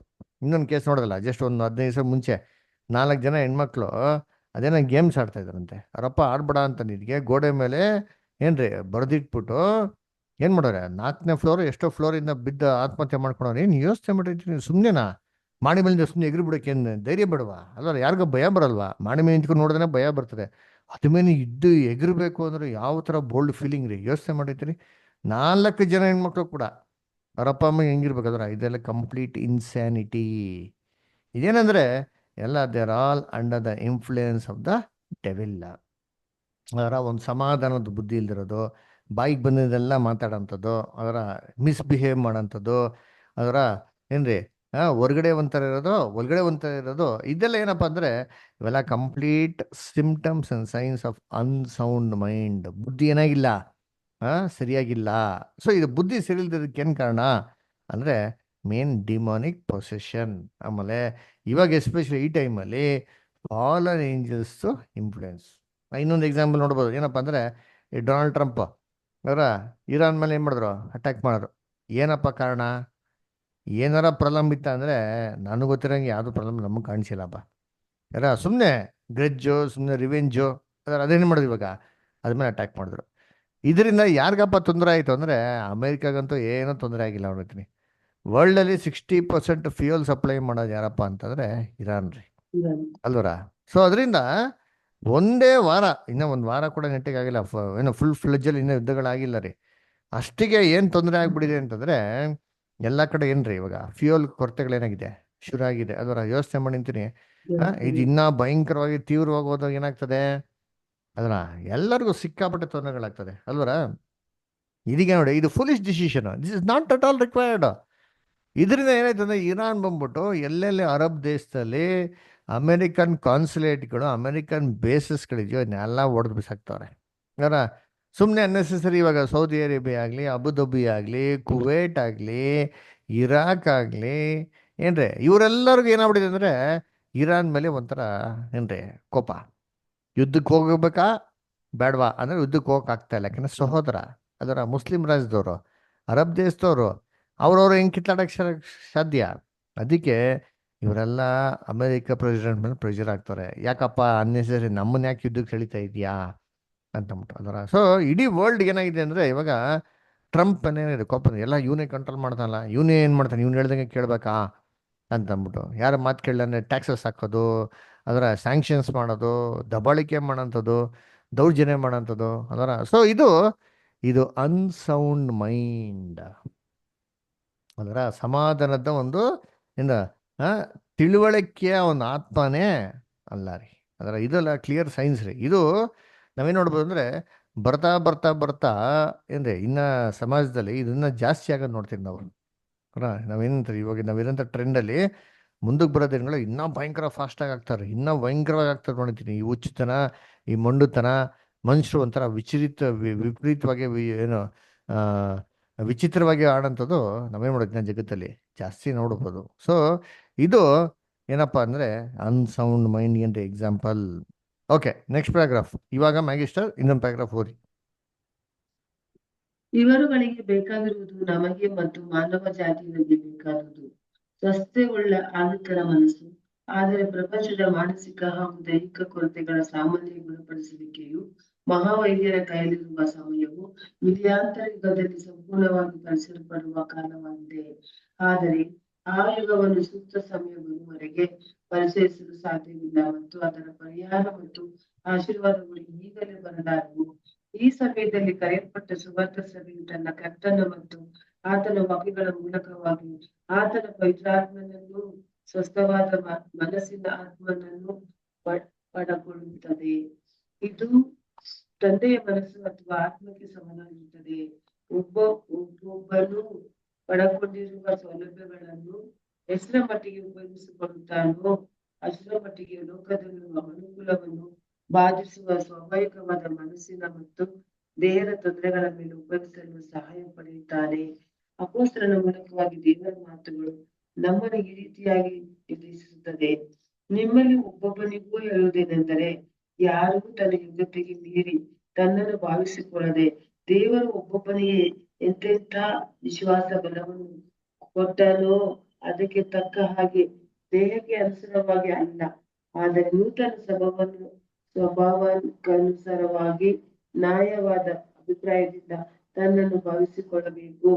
ರೋಮಾಪುರದವರಿಗೆ 12ನೇ ಅಧ್ಯಾಯ 13ನೇ ವಚನ. ಅನೇಕರೊಡನೆ ತಮ್ಮನ್ನು ಅತಿಯಾಗಿ ವೆಚ್ಚಿಸಿಕೊಳ್ಳುವುದನ್ನು ಜಯಿಸುವ ಮತ್ತು ತಮ್ಮ ಸ್ವಂತ ಮೇಧಾಶಕ್ತಿಗಳಿಗೆ ತಕ್ಕಂತೆ ಸ್ವಸ್ಥತೆಯ ಆತ್ಮನನ್ನು ಹೊಂದಿಕೊಳ್ಳುವ ಈ ಕಾರ್ಯವು ಜೀವನ ಪರ್ಯಂತದ ಕಾರ್ಯವಾಗಿದೆ. ಆದರೆ ತಮ್ಮ ಹೆಮ್ಮೆಯನ್ನು ಸರಿಪಡಿಸಿಕೊಳ್ಳುವ ಈ ಕಾರ್ಯದಲ್ಲಿ ಕರ್ತನ ಮಾತುಗಳಿಂದ ಅವರಿಗೆ ಸಹಾಯ ದೊರೆಯುತ್ತದೆ.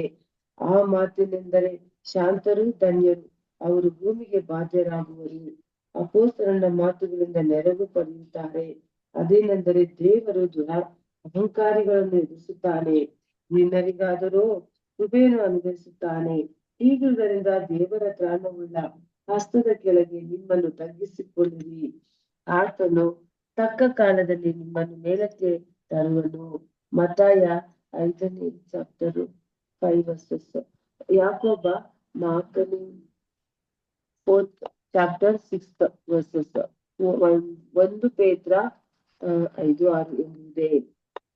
Okay sir, thank you. ಸರಿ, ನೋಡ್ಬೇಕಾದ್ರೆ ಏನ್ರಿ ಈ ಒಂದು ಅಂದ್ರೆ ಏನು ಹೇಳ್ತಾರೆ, ಸ್ಪೀಡ್ ಆಫ್ ಮೈಂಡ್, ಸ್ವಸ್ಥ ಮನಸ್ಸಿನ ಆತ್ಮ ಇಲ್ದಿರಂಥ ಒಂದು ಜಗತ್ತಲ್ಲಿ ಇದು ಯಾವಾಗ ಬರ್ತದೆ ಅಂದರೆ ಇಡೀ ಲೋಕಕ್ಕೆ ನೂತನಾಗಿ ಕ್ರಿಸ್ತನ ರಾಜ್ಯದಲ್ಲಿ ಬರ್ಬೇಕಾದ್ರೆ ಅವ್ರಿಗೇನು ಮಾಡ್ತಾರೆ ದೇವರು, ಯಾವಾಗ ಪವಿತ್ರ ಆತ್ಮ ಅಂತ ಕೊಡ್ತಾರೋ ಆವಾಗ ಏನಾಗೋದು ಅವ್ರಿಗೆ ಆ ಸೌಂಡ್ ಮೈಂಡ್ ಬರೋದು.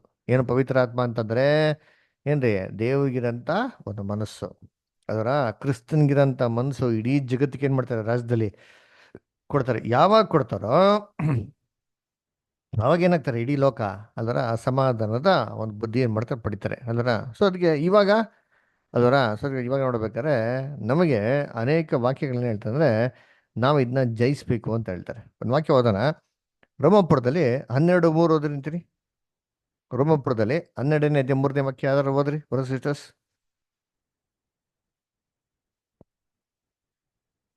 ದೇವರು ನನಗೆ ಕೃಪೆ ಮಾಡಿದ ಸೇವೆಯನ್ನು ನಡೆಸಿ ನಿಮ್ಮಲ್ಲಿ ಒಬ್ಬೊಬ್ಬನಿಗೂ ಹೇಳುವುದೇನೆಂದರೆ, ಯಾರೂ ತನ್ನ ಯೋಗ್ಯತೆಗೆ ಮೀರಿ ತನ್ನನ್ನು ಭಾವಿಸಿಕೊಳ್ಳದೆ ದೇವರು ಒಬ್ಬೊಬ್ಬನಿಗೆ ಎಂತೆಂಥ ವಿಶ್ವಾಸ ಬಲವನ್ನು ಕೊಟ್ಟನೋ ಅದಕ್ಕೆ ತಕ್ಕ ಹಾಗೆ ನ್ಯಾಯವಾದ ಅಭಿಪ್ರಾಯದಿಂದ ತನ್ನನ್ನು ಭಾವಿಸಿಕೊಳ್ಳಬೇಕು. ನೋಡ್ರ, ಏನೋ ಒಬ್ರಿಗೊಬ್ರು ಏನ್ರಿ ತನ್ನ ಒಂದು ಕೆಪಾಸಿಟಿಗೆ ಮೀರಿ ತಾನೇ ಮಾಡ್ಕೋಬಾರ್ದು, ಭಾವಿಸ್ಕೊಬಾರ್ದು ಅಂತ ಹೇಳ್ತಾರೆ ಅದರ. ಅಂದರೆ think not much high of himself ಅಂತ ಹೇಳ್ತಾರೆ ಅದರ. ದೇವರು ನಮಗೆ ಅದು ತಾಲಾಂತ ಏನು ಮಾಡಿಲ್ಲ, ಕೊಟ್ಟಿರಲ್ಲ, ನಮ್ಗೆ ಆ ಸಾಮರ್ಥ್ಯ ಕೊಟ್ಟಿಲ್ಲ, ಅಥವಾ ದೇವರು ನಮ್ಗೆ ಅನುಗ್ರಹ ಏನು ಮಾಡಿಲ್ಲ, ಅದಕ್ಕಿಂತ ವಿಪರೀತವಾಗಿ ಏನು ಮಾಡೋದು ಅದರ ಥಿಂಕ್ ಮಾಡೋದು. ನಾನು ತುಂಬ ಎಕ್ಸಲೆಂಟು, ತುಂಬ ಗ್ರೇಟು, ನನ್ನ ಥರ ಇನ್ಯಾರಿಲ್ಲ, ನಾನು ಎಲ್ಲರಿಗಿಂತ ಏನಾಗಿದ್ದೀನಿ, ಶ್ರೇಷ್ಠವಾಗಿದ್ದೀನಿ, ಉನ್ನತವಾಗಿದ್ದೀನಿ ಅಂತ ಮಾಡೋದು, ಥಿಂಕ್ ಮಾಡೋದು. ಇದನ್ನೇನು ಮಾಡಕ್ಕೆ ಹೋಗ್ಬಿಡಿ, ನೀವು ಮಾಡಕ್ಕೆ ಹೋಗ್ಬಿಡಿ. ನಿಮಗೇನು ಕೆಪಾಸಿಟಿ ಕೊಟ್ಟಿದ್ದಾರೋ, ನಿಮಗೇನು ದೇವ್ರ ಆಶೀರ್ವಾದ ಮಾಡಿದಾರೋ ಅದರಲ್ಲಿ ನೀವೇನಾಗಿರಿ, ಫಸ್ಟು ಸಂತೃಪ್ತರಾಗಿರಿ, ಸಂತೋಷವಾಗಿರ್ರಿ ಅಂತ ಏನು ಮಾಡ್ತಾರೆ ಹೇಳ್ತಾರೆ ಅಲ್ವರ. ಅದಕ್ಕೆ ಏನಂತಾರೆ, according as God had dealt every man to the measure of faith. ನಿಮ್ಮ ನಂಬಿಕೆ ತಕ್ಕಂತೆ ನಿಮ್ಗೇನು ಕೊಟ್ಟಿದ್ದಾರೋ ಅದ್ರಲ್ಲಿ ನೀವೇನಾಗಿರಿ, ನೀವು ಸಂತೃಪ್ತರಾಗಿರಿ ಅಂತ ಹೇಳ್ತಾರೆ ಅಲ್ವರ. ಅದಕ್ಕೆ ಮಿತಿ ಮೀರಿ ಥಿಂಕ್ ಮಾಡೋಂಥದ್ದು, ನಮಗೆ ಇಲ್ದಿರೋಂಥ ರೀತಿಯಲ್ಲಿ ಥಿಂಕ್ ಮಾಡೋವಾಗ ಏನಾಗಂದ್ರೆ ನಮ್ಮಲ್ಲಿ ಪ್ರೈಡ್ ಬರೋದ್ರಿ. ಸೈತಾನ್ ಕೂಡ ಇದೇ ಆಗಿರೋದು ನೋಡಿದ್ದೀನಿ ಅದರ. ಏನೋ ಸರ್ವ ಸುಲಕ್ಷಣ ಶಿರೋಮಣಿ ಅಂತ ಅಂದ ತಕ್ಷಣ ತುಂಬ ಶ್ರೇಷ್ಠ ಅಂತ ತಿಳ್ಕೊಂಬಿಟ್ಟಾರಿ. ನಾನು ಬಿಟ್ರೆ ಯಾರಿಲ್ಲ, ನನ್ಕಿಂತ ಗ್ರೇಟು, ಕ್ರಿಸ್ತನೊಬ್ಬರೇ, ನಾನು ಎಲ್ಲರಿಗಿಂತ ಏನಾಗಿದೆ ಉನ್ನತವಾಗಿ, ನಾವು ಎಲ್ಲರೂ ನನಗೆ ಏನು ಮಾಡ್ಬೇಕು ಹೇಳ್ದಂಗೆ ಕೇಳಬೇಕು ಅದರ. ಏನ್ರಿ ತುಂಬ ಒಂದು ಗ್ರೇಟಾಗಿ ಏನು ಮಾಡಿದೆ ಎನ್ಸ್ಕೊಂಡ್ರು ಅದರ. ಅದು ಜೊತೆಗೆ ಮಾತ್ರ ಅಲ್ಲ, ದೇವ್ರನ್ನೇ ತುಂಬ ಕೇವಲವಾಗಿ ಏನು ಮಾಡೋದು ಹೆಂಗೆ ಎಣ್ಸೋದಕ್ಕೆ ಶುರು ಮಾಡೋದು, ದೇವ್ರ ಬಗ್ಗೆ ನೆಗೆಟಿವ್ ಆಗಿ ಥಿಂಕ್ ಮಾಡೋಕೆ ಏನು ಮಾಡೋದು ಶುರು ಮಾಡೋರು ನೋಡ್ತೀನಿ ಅಲ್ವರ. ತಾನೇ ಎಲ್ಲರಿಗಿಂತ ಗ್ರೇಟ್ ಅಂದವಾಗ ಏನಾಯ್ತು ಅಂದರೆ ಈ ಮೈಂಡ್ ಏನಾಯ್ತು ಅವ್ರದ್ದು ಕೊಲ್ಯಾಪ್ಸ್ ಆಯ್ತು ಅಂತ ನೋಡ್ತೀರಿ. ಅದಕ್ಕೆ ಏನು ಹೇಳ್ತಾರೆ ಬೈಬಲಲ್ಲಿ, ಏನು ಮ್ಯಾಥ್ಯೂ 5:5 ಓದಿಂತೀನಿ, ಏನು ಹೇಳ್ತಾರೆ ಮತ್ತೆ 5ನೇ ವಾಕ್ಯ.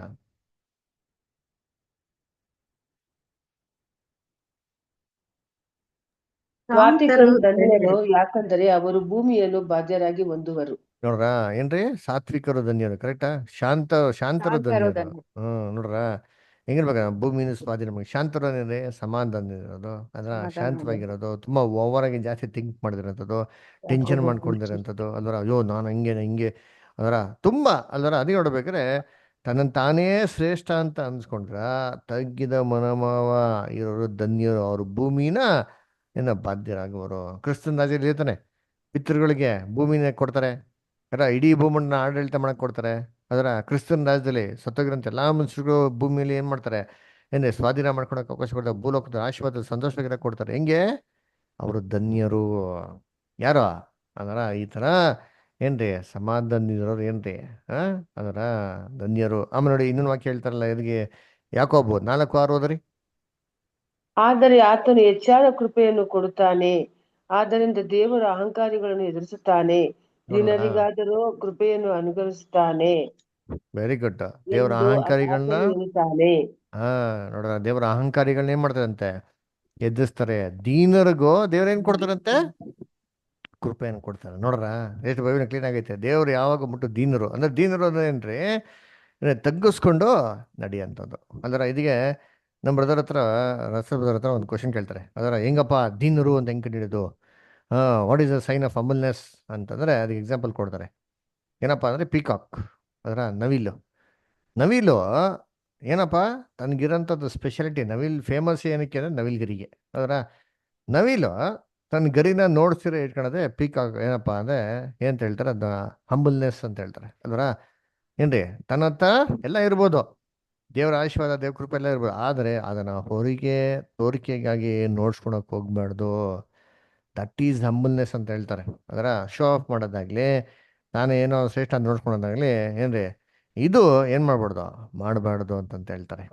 ಅದಕ್ಕೆ ಹೇಳ್ದ, ಗಾಡ್ ರೆಸಿಸ್ಟ್ ದ ಪ್ರೌಡ್, ಅಹಂಕಾರಿಗಳನ್ನ ಎದುರಿಸಿ ಏನ್ ಮಾಡಿದೆ, ದೀನರನ್ನು ದೇವ್ರು ಏನ್ ಮಾಡ್ತಾರಂತೆ, ಕೃಪೆ ಕಟಾಕ್ಷಿಸ್ತಾರೆ, ದಯೆ ಕೊಡ್ತಾರೆ ಅಂತ ನೋಡ್ರಿ ಅಂತೀನಿ. ಅದರ ಇನ್ನೊಂದು ವಾಕ್ಯ ಓದೋಣ ಅಂತೀನಿ. ಅದಕ್ಕೆ ನೋಡಿ, 1 ಪೇತ್ರ 5ನೇ ಅಧ್ಯಾಯ 5 ಮತ್ತೆ 6 ಓದಿ. 1 ಪೇತ್ರ 5ನೇ ಅಧ್ಯಾಯ. ಹೀಗಿರುವುದರಿಂದ ದೇವರ ಪ್ರಾಣವುಳ್ಳ ಹಸ್ತದ ಕೆಳಗೆ ನಿಮ್ಮನ್ನು ತಗ್ಗಿಸಿಕೊಳ್ಳಿರಿ, ಆತನು ತಕ್ಕ ಕಾಲದಲ್ಲಿ ನಿಮ್ಮನ್ನು ಮೇಲಕ್ಕೆ ತರುವನು. ನೋಡ್ರ, ಏನ್ ಮಾಡಿ, ನೀವು ದೇವರ ಕೃಪಾಸ್ತದ ಕಡೆ ನಿಮ್ಮನ್ನು ನೀವೇನ್ ಮಾಡಿ ತಗ್ಗಿಸ್ಕೊಳ್ಳಿ. ಅದರ ಆತನ ಏನ್ ಮಾಡ್ತಾನೆ, ಸೂಕ್ತವಂತ ಸಮಯದಲ್ಲಿ, ಅದರ ಆತನ ಟೈಮ್ ಬಂದಾಗ ಖಂಡಿತವಾಗಿ ಏನ್ ಮಾಡ್ತಾರೆ, ದೇವ್ರು ನಮ್ಮನ್ನ ಮೇಲೆ ಕೆತ್ತಾರೆ. ಯಾವಾಗ ಟೈಮು, ನಾಳೆ ಇವತ್ತು ಹಿಂಗಿದ್ದೀನಿ ನಾಳೆ ಏನೋ ಆಗ್ಬಿಡ್ತಾರೆ ಅಂತ ಹಂಗಲ್ಲ ರೀ. ನಮ್ಮ ಟೈಮ್ ಇರೋದೇ ಫಿಕ್ಸ್ಡ್ ಟೈಮ್. ಯಾವಾಗ ಗೊತ್ತಾ, ಕ್ರಿಸ್ತನ ರಾಜ್ಯದಲ್ಲಿ ನಾವೆಲ್ಲ ಓಡಿ ಪುನರ್ತನಾಗಿ ಕ್ರಿಸ್ತನ ಸೇರ್ತಿರ್ ಗೊತ್ತಾ, ಅವಾಗೇ ದೇವರೇ ಮಾಡೋದು ನಮ್ಮ ಉನ್ನತವಾಗಿ ಏರಿಸೋದ್ರಿ. ಕ್ರಿಸ್ತನಿಗೆ ಜೀವನದಲ್ಲೇ ಮಾಡ್ಬಿಟ್ರಲ್ಲ, ಈ ಜೀವನದಲ್ಲೇ ಓಡ್ತಾ ಇರ್ಬೇಕಾರೆ ಭೂಲೋಕದಲ್ಲಿ ಎಲ್ಲಾರ ಮುಂದೆ ಒಂದು ಶ್ರೇಷ್ಠವಾಗಿ ಎಣಿಸ್ಬಿಟ್ರ ಅಂದ್ರೆ ಇಲ್ಲ ರೀ. ಈ ಭೂಲೋಕದಲ್ಲಿ ಇರ್ಬೇಕಾರೆ ಕ್ರಿಸ್ತನ ಏನ್ ಮಾಡೋದು, ಎಲ್ಲರೂ ಕಡಗಣಸರು ಯೇಸು ಕ್ರಿಸ್ತನ ಇಲ್ಲದ ರೀತಿಯಲ್ಲೇ ಕರೆದ್ರು, ಅವಮಾನ ಮಾಡೋದು, ನಿಂದನೆ ಮಾಡಿದ್ರು. ಅದೇ ಕ್ರಿಸ್ತನ ಮಹಿಮೆಗೆ ತರೋದು ಯಾವಾಗಪ್ಪ ಅಂದರೆ ಏನ್ರಿ, ಆತನ ಪುನರುತ್ಥಾನದಲ್ಲೇ. ಸಭೆ ಯಾವಾಗ ಕಣ್ಣಿಟ್ಕೊಂಡಿದೆ, ಇಸ್ರೇಲ್ ಜನಗಳು ಕಣ್ಣಿಟ್ಕೊಂಡ್ರ, ರೋಮನ್ ಜನಗಳು ಒಂದು ಸಾಕಿದವ್ರೆಲ್ಲ ಕಣ್ಣಿಟ್ಕೊಂಡ್ರ ಇಲ್ಲ ರೀ. ಇವರೆಲ್ಲ ಯಾವಾಗ ಯೇಸು ಕ್ರಿಸ್ತನ ಶ್ರೇಷ್ಠವಾಗಿ ಎಣಿಸೋದು ಕ್ರಿಸ್ತನ ರಾಜ್ಯದಲ್ಲಿ. ಅದಕ್ಕೆ ನೋಡ್ಬೇಕಾದ್ರೆ ದೇವರ ಹಸ್ತದ ಕಡೆ ನಮ್ಮನ್ನು ನಾವೇ ತೆಗೆಸ್ಕೊಂಡ್ರೆ ನಮ್ಮನ್ನು ಮರಣದ ನಂತರ ದೇವರು ಉನ್ನತವಾಗಿ ಏನು ಮಾಡ್ತಾರೆ, ಏರಿಸ್ತಾರೆ ಅಲ್ದರ. ಅದಕ್ಕೆ ಯಾಕಪ್ಪ ಅಂತಂದ್ರೆ ದೇವರ ಅಹಂಕಾರಿಗಳನ್ನ ಎದುರಿಸ್ತಾರೆ, ದೀನರಿಗೆ ಏನು ಮಾಡ್ತಾರೆ, ಕೃಪೆ ದಯೆನ ಏನು ಮಾಡ್ತಾರೆ, ಕೊಡ್ತಾರೆ ಅಲ್ವರ. ಅದಕ್ಕೆ ಬೈಬಲ್ನ ದೇವ್ರು ಏನು ಮಾಡ್ತಾರೆ, ಆಶೀರ್ವಾದ ಮಾಡ್ತಾರೆ ಅದರ. ಅದಕ್ಕೆ ಈ ಒಂದು ಸೌಂಡ್ ಮೈಂಡ್ ಅಂದ್ರೆ ಈ ಮೈಂಡ್ ನಮ್ಮಲ್ಲಿ ಬರಬೇಕು ಅಂದ್ರೆ ಇದು ಎಲ್ಲಿಪ್ಪ ಇನ್ಸ್ಟ್ರಕ್ಷನ್ಸ್ ಅಂದರೆ ದೇವರ ವಾಕ್ಯ ರೀ.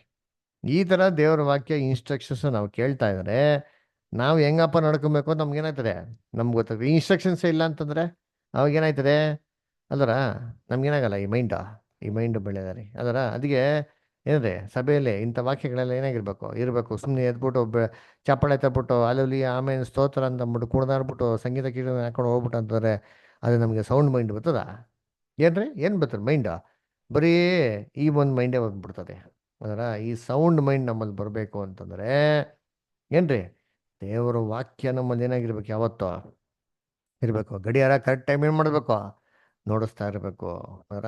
ಬೈಬಲು ಸರಿಯಾಗಿ ಟೈಮ್ ನೋಡಿಸ್ತಾ ಇರ್ತದೆ. ಟೈಮ್ ನೋಡ್ತಾ ಇದ್ದೀರಾ ನಾವು, ಟೈಮೇ ನೋಡಿಸ್ತದೆ. ನಾವು ನೋಡ್ಬೇಕಲ್ಲ ಟೈಮೇ ನೋಡೋಕೆ ಹೋಗಲ್ಲ, ಬೈಬಲೇ ನೋಡೋಕೆ ಹೋಗಲ್ಲ. ಬೈಬಲ್ ನೋಡೋಕೆ ಇದ್ದರೆ ನಮ್ಗೆ ಏನಾಯ್ತದೆ, ಅವಾಗ ನಮ್ಮನ್ನು ನಾವೇ ಸರಿ ಅಂತ ಅನ್ಸ್ಬಿಡ್ತಾರೆ. ದಿನ ಏನು ಮಾಡಬೇಕು, ಗಡಿಯಾರ ಕಡೆ ನೋಡ್ತಾ ಇರ್ಬೇಕ್ರಿ. ಯಾರು ಅವಾಗ ವಾಚ್ ನೋಡ್ಕೊತಿರಲ್ಲ, ಏನು ಟೈಮ್ ಆಯ್ತು ಅಂತಂದ್ಬಿಟ್ಟು ಅದರ. ಅದೇ ಥರ ಅವಾಗ ಬೈಬಲ್ ಇನ್ಸ್ಟ್ರಕ್ಷನ್ಸ್ಗಳಿಗೆ ಹೋಗ್ತಾ ಇರಬೇಕು. ಬೈಬಲ್ ಪ್ರಕಾರ ಏನಪ್ಪ ಹೇಳ್ತಾ ದೇವಂತ ಹೋಗ್ತಾ ಇದ್ರೆ ನಮ್ಮ mind it will be very clear. ಓಕೆನಾ. ಅವಾಗ ಸಮಾಧಾನದ ಬುದ್ಧಿ ನಮ್ಮ ಜೀವನದಲ್ಲಿ ಯಾವ ಸಮಯದಲ್ಲಿ ಏನು ನಿರ್ಧಾರಗಳು ತೊಗೊಬೇಕು, ಹೇಗೆ ತೊಗೊಬೇಕು ಅಂತ ನಮ್ಗೇನಾಗ್ತದೆ, ನಮಗೆ ಪ್ರಾಪರ್ ಗೈಡೆನ್ಸ್ ಏನಾಗ್ತದೆ ಬರ್ತಾರೆ. ಅದಕ್ಕೆ ಏನ್ರಿ ಬೈಬಲ್ ಹೇಳೋದು ದೇವ್ರ ಮಕ್ಳುಗಳಿಗೆ ಅಲ್ವರ, ಏನ್ರಿ, ಯೆಹೋವನ ವಾಕ್ಯದಲ್ಲಿ ಅಗಲಿರೋ ಧ್ಯಾನಿಸಂತ ಮನುಷ್ಯನು ಎಷ್ಟೋ ಧನ್ಯನು. ಅವನಲ್ಲಿ ಏನ್ರಿ, ನೀರಿನ ಕಾಲುವೆಗಳ ಮೇಲೆ ಬೆಳೆದಿರುವ ಹಾಕಿರಂತ ಮರಗಳ ತರ ಇರ್ತಾನೆ, ತಕ್ಕ ಸಮಯಕ್ಕೆ ಏನ್ ಮಾಡ್ತಾನೆ, ಫಲಗಳನ್ನ ಕೊಡ್ತಾನೆ ಅಲ್ವರ. ಸೊ ಎಲೆಗಳು ಬಾಡೋದಿಲ್ಲ ಅಲ್ವರ. ಸೊ ಏನಪ್ಪ ಅರ್ಥ ಅಂತಂದ್ರೆ ಅವರಲ್ಲಿ ಆ ಒಂದು ಫಲ ಇಲ್ದಿರಂತ ಒಂದು ಸಂದರ್ಭನೇ ಏನಾಗಲ್ಲ, ಬರಲ್ಲ. ದೇವ್ರು ಏನ್ ಮಾಡ್ತಂದ್ರೆ ತಕ್ಕ ಸಮಯಕ್ಕೆ ಫಲ ಕೊಡ್ತಾರೆ. ಯಾಕೆ, ಅವ್ರ ಜೀವನದಲ್ಲಿ ತೊಗೊಳಂತ ನಿರ್ಧಾರಗಳು ಹೆಂಗಿದೆ, ವಾಕ್ಯದ ಅನುಗುಣವಾಗಿದೆ, ಸತ್ಯವೇದಕ್ಕೆ ಅನುಗುಣವಾಗಿರೋದ್ರಿಂದ ದೇವರು ಅವ್ರನ್ನ ಯಾವತ್ತೂ ಏನು ಮಾಡೋದಿಲ್ಲ, ಕೈ ಬಿಡೋದಿಲ್ಲ. ಅದರ ಒಳ್ಳೆ ಮರಗಳ ಥರ ಇರ್ತಾರಂತೆ. ಅದರ ತಕ್ಕ ಸಮಯದಲ್ಲಿ ಯಾವ ಟೈಮಲ್ಲಿ ಫಲಗಳು ಕೊಡಬೇಕೋ ಆ ಟೈಮಲ್ಲಿ ಮಾಡ್ತಾರೆ, ಫಲಗಳನ್ನ ಕೊಡ್ತಾರೆ ಅಲ್ವರ. ಆಮೇಲೆ ಅದೇ ವಾಕ್ಯದಲ್ಲಿ ಓದ್ರೆ ಏನು ಹೇಳ್ತಾರೆ, ಅವ್ರು ಮಾಡುವಂಥ ಕೆಲಸಗಳು ಎಲ್ಲವೂ ಏನಾಗ್ತದಂತೆ, ಎಲ್ಲವೂ ಸಫಲವಾಗ್ತದಂತೆ, ಯಾವುದು ಫೇಲ್ಯೂರ್ ಆಗದ ರೀ. ಅದೇನರ್ಥ, ದೇವರ ಚಿತ್ತಕ್ಕನುಸಾರಾಗೆ ದೇವರ ಕೆಲಸಕ್ಕೆ ಕೈ ಹಾಕಿದ್ರೆ ದೇವ್ರ ಮಕ್ಕಳು ಫೇಲ್ಯೂರ್ ಆಗೋದಕ್ಕೆ ಸಾಧ್ಯನೇ ಇಲ್ಲ. ಅವರ ಫಲಗಳನ್ನ ನಿಧಾನವಾಗಿ ಕೊಡ್ಬೋದು, ಆದರೆ ದೇವ್ರು ಏನು ಮಾಡ್ತಾರೆ, ಖಂಡಿತವಾಗಿ ಕೊಟ್ಟೇ ಕೊಡ್ತಾರೆ. ಅದರ ಅದಕ್ಕೆ ದೀನರನ್ನು ದೇವರು ಕಟಾಕ್ಷಿಸ್ತಾರೆ. ಓಕೆ, ನೆಕ್ಸ್ಟ್ ಪ್ಯಾರಾಗ್ರಾಫ್ ಯಾರು ಓದ್ತೀರಾ? ನವಿತಾ ಸ್ಟಾರ್.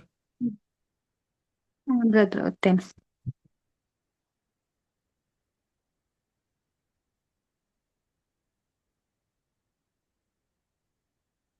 ಆದರೆ ಓಕೆ, ಕರೆಕ್ಟ್ ಓದಮ್ಮ. ಆದರೆ ಸತ್ಯ ಸಂಗತಿ ಏನೆಂದರೆ, ಲೋಕದ ಕ್ರಮಗಳಿಗನುಸಾರವಾಗಿ ಮತ್ತು ಅವರವರ ಬುದ್ಧಿವಂತಿಕೆಯ ಸ್ವಂತ ಅಂದಾಜಿಗೆ ತಕ್ಕಂತೆ ದೇವರು ಲೌಕಿಕ ದೃಷ್ಟಿಯಲ್ಲಿ ಗಣ್ಯರನ್ನಾಗಲಿ ಜ್ಞಾನಿಗಳನ್ನಾಗಲಿ ಆರಿಸಿಕೊಳ್ಳಲಿಲ್ಲ. ಬದಲಾಗಿ ಲೌಕಿಕ ವಿಷಯದಲ್ಲಿ ಬಡವರಾಗಿರುವವರನ್ನು, ನಂಬಿಕೆಯಲ್ಲಿ ಐಶ್ವರ್ಯವಂತರಾದ ಈ ಲೋಕದ ಬಡವರನ್ನು ದೇವರು ಆರಿಸಿಕೊಂಡಿದ್ದಾನೆ. ಅವರು ತಮ್ಮ ಸ್ವಂತ ಬುದ್ಧಿವಂತಿಕೆಯ ಮೇಲೆ ಅಥವಾ ನೈತಿಕತೆಯ ಮೇಲೆ ನಂಬಿಕೆ ಇಡುವವರಲ್ಲ, ಆದರೆ ಅವರಿಗೆ ಕ್ರಿಸ್ತನಲ್ಲಿ ತಮ್ಮ ಜ್ಞಾನವು, ನೀತಿ ನಿರ್ಣಯವೂ ಮತ್ತು ಸರ್ವಸ್ವವೂ ಎನ್ನುವವರನ್ನು ಆರಿಸಿಕೊಂಡಿದ್ದಾರೆ. ಕಂಟಿನ್ಯೂ ಮಾಡ್ತೀನಿ, ಇನ್ನೊಂದು ಪ್ಯಾರಾಗ್ರಾಫ್. ಅದರಂತೆ ಭಯದ ಆತ್ಮ ಇರುವವರು ಸಹ ಅದನ್ನು ಪಡಕೊಂಡರೆ ಸತ್ಯದ ಆತ್ಮನ, ಪ್ರೀತಿಯ ಆತ್ಮನ ಮೂಲಕ ತಟಸ್ಥಗೊಳಿಸಲು ಸಹಾಯ ಪಡೆಕೊಳ್ಳುತ್ತಾರೆ. ಯಾಕೆಂದರೆ ಪ್ರೀತಿಯು ಇರುವಲ್ಲಿ ಹೆದರಿಕೆ ಇಲ್ಲ. ಪೂರ್ಣ ಪ್ರೀತಿಯು ಹೆದರಿಕೆಯನ್ನು ಹೊರಡಿಸಿ ಬಿಡುತ್ತದೆ. 1 ಯೋಹಾನ 4ನೇ ಅಧ್ಯಾಯ 18ನೇ ವಚನ. ಅವರು ದೇವರನ್ನು ಆತನ ವಾಕ್ಯಗಳ ಮೂಲಕ ಮತ್ತು ಅದರಲ್ಲಿ ಅಡಗಿರುವ ಆತನ ಕೃಪಾಯೋಜನೆ ಅರಿತುಕೊಳ್ಳಲು ಕಲಿಯುವಾಗ ಅನೇಕರನ್ನು ತೊಂದರೆಪಡಿಸುವ ಅವರ ಮನಸ್ಸಿನಲ್ಲಿರುವ ಭಯಾನಕವಾದ ಅಂಜಿಕೆ ಎಂಬ ದೊಡ್ಡ ದುಸ್ವಪ್ನವನ್ನು ತೆಗೆದುಹಾಕುತ್ತದೆ. ಅಂಜಿಕೆಯ ಬದಲಾಗಿ ಅದು ಅವರಲ್ಲಿ ನಿರೀಕ್ಷೆಯನ್ನುಂಟು ಮಾಡುತ್ತದೆ. ಈ ನಿರೀಕ್ಷೆಯು ನಾಚಿಕೆಯನ್ನುಂಟು ಮಾಡುವುದಿಲ್ಲ, ಯಾಕೆಂದರೆ ದೇವರ ಪ್ರೀತಿಯು ಪವಿತ್ರಾತ್ಮನ ಮೂಲಕ ಅವರ ಹೃದಯದ ತುಂಬೆಲ್ಲ ಚೆಲ್ಲಲ್ಪಟ್ಟಿದೆ. ಈ ಆತ್ಮವು ಸ್ವಸ್ಥ ಮನಸ್ಸಿನ ಆತ್ಮವಾಗಿದೆ.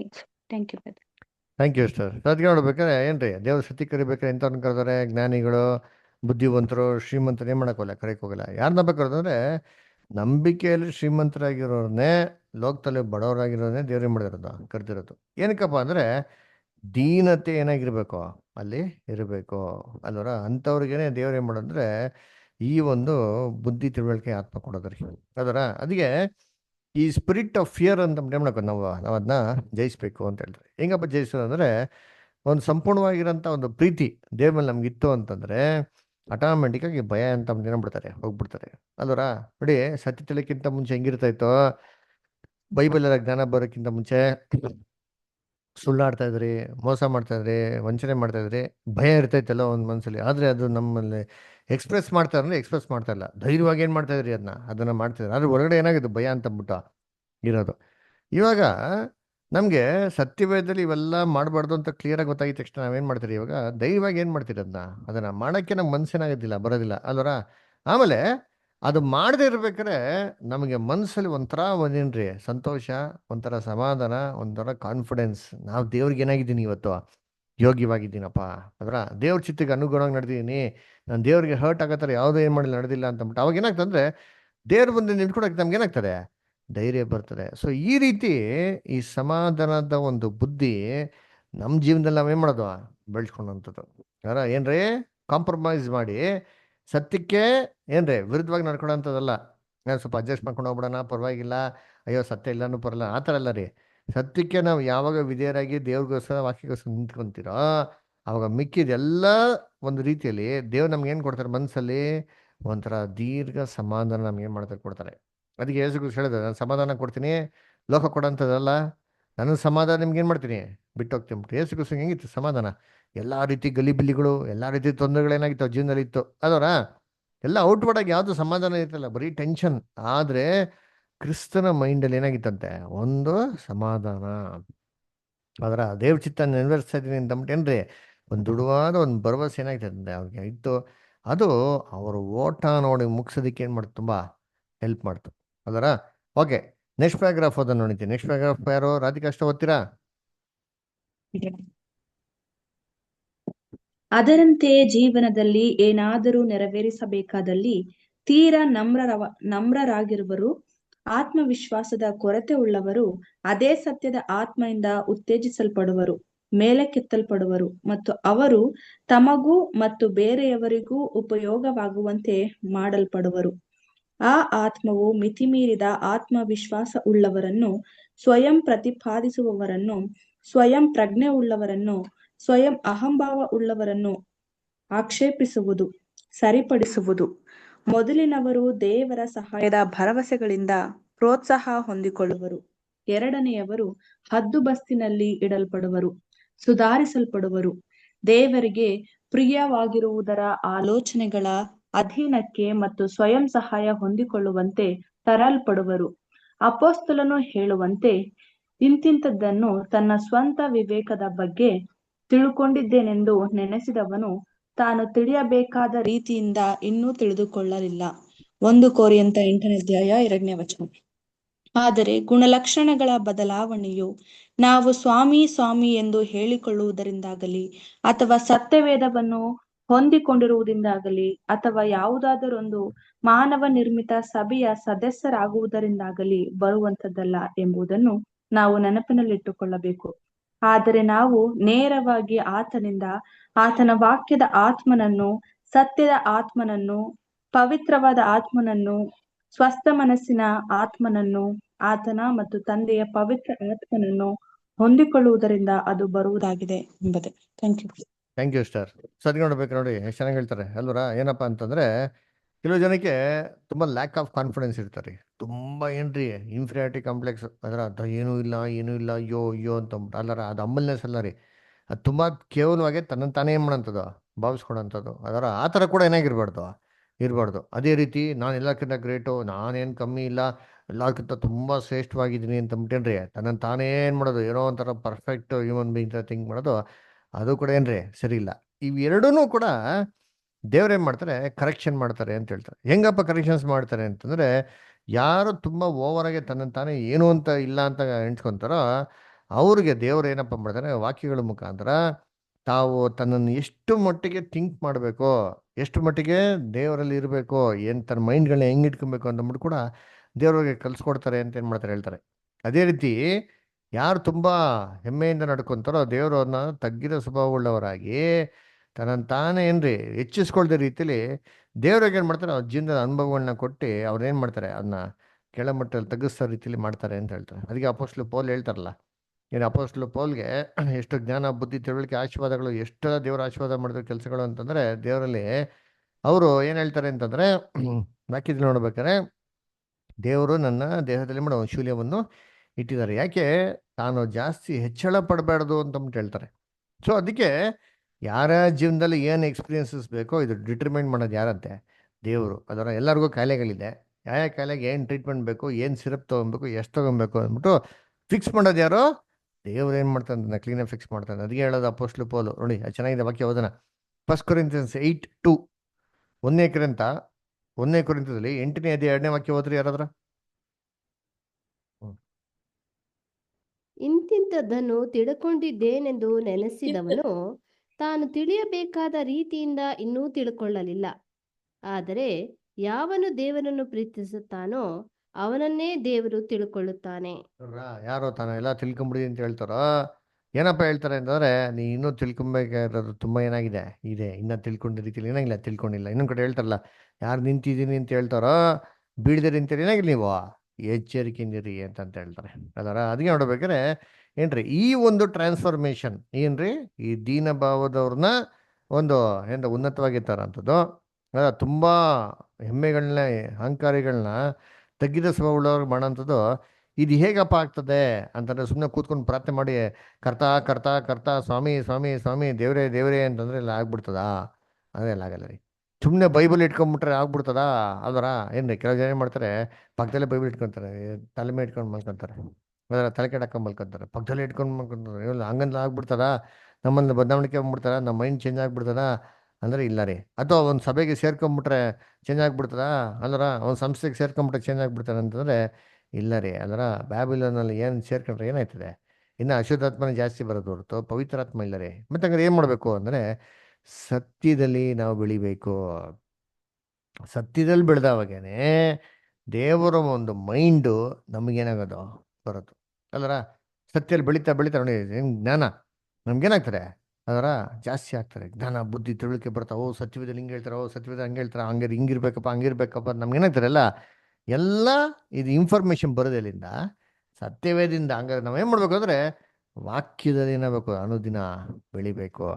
ಅದಕ್ಕೆ ಯೇಸು ಕ್ರಿಸ್ತ ಹೇಳೋದು ಅವ್ರನ್ನೇನು ಮಾಡೋ ಪ್ರತಿಷ್ಠೆ ಪಡಿಸು, ಸತ್ಯದಲ್ಲಿ ಸೇರಿಸಿ ಮಾಡೋದನ್ನ ಪ್ರತಿಷ್ಠೆ ಪಡಿಸು ಅಂತ ಹೇಳ್ತಾರೆ. ನೋಡಿ ಇಲ್ಲಿ ಓದೋಣ ಅಂತೀನಿ, ಜಾನ್ 17:17 ನೋಡಿ ಅಂತೀನಿ, ಯೋಹಾನ 17:17.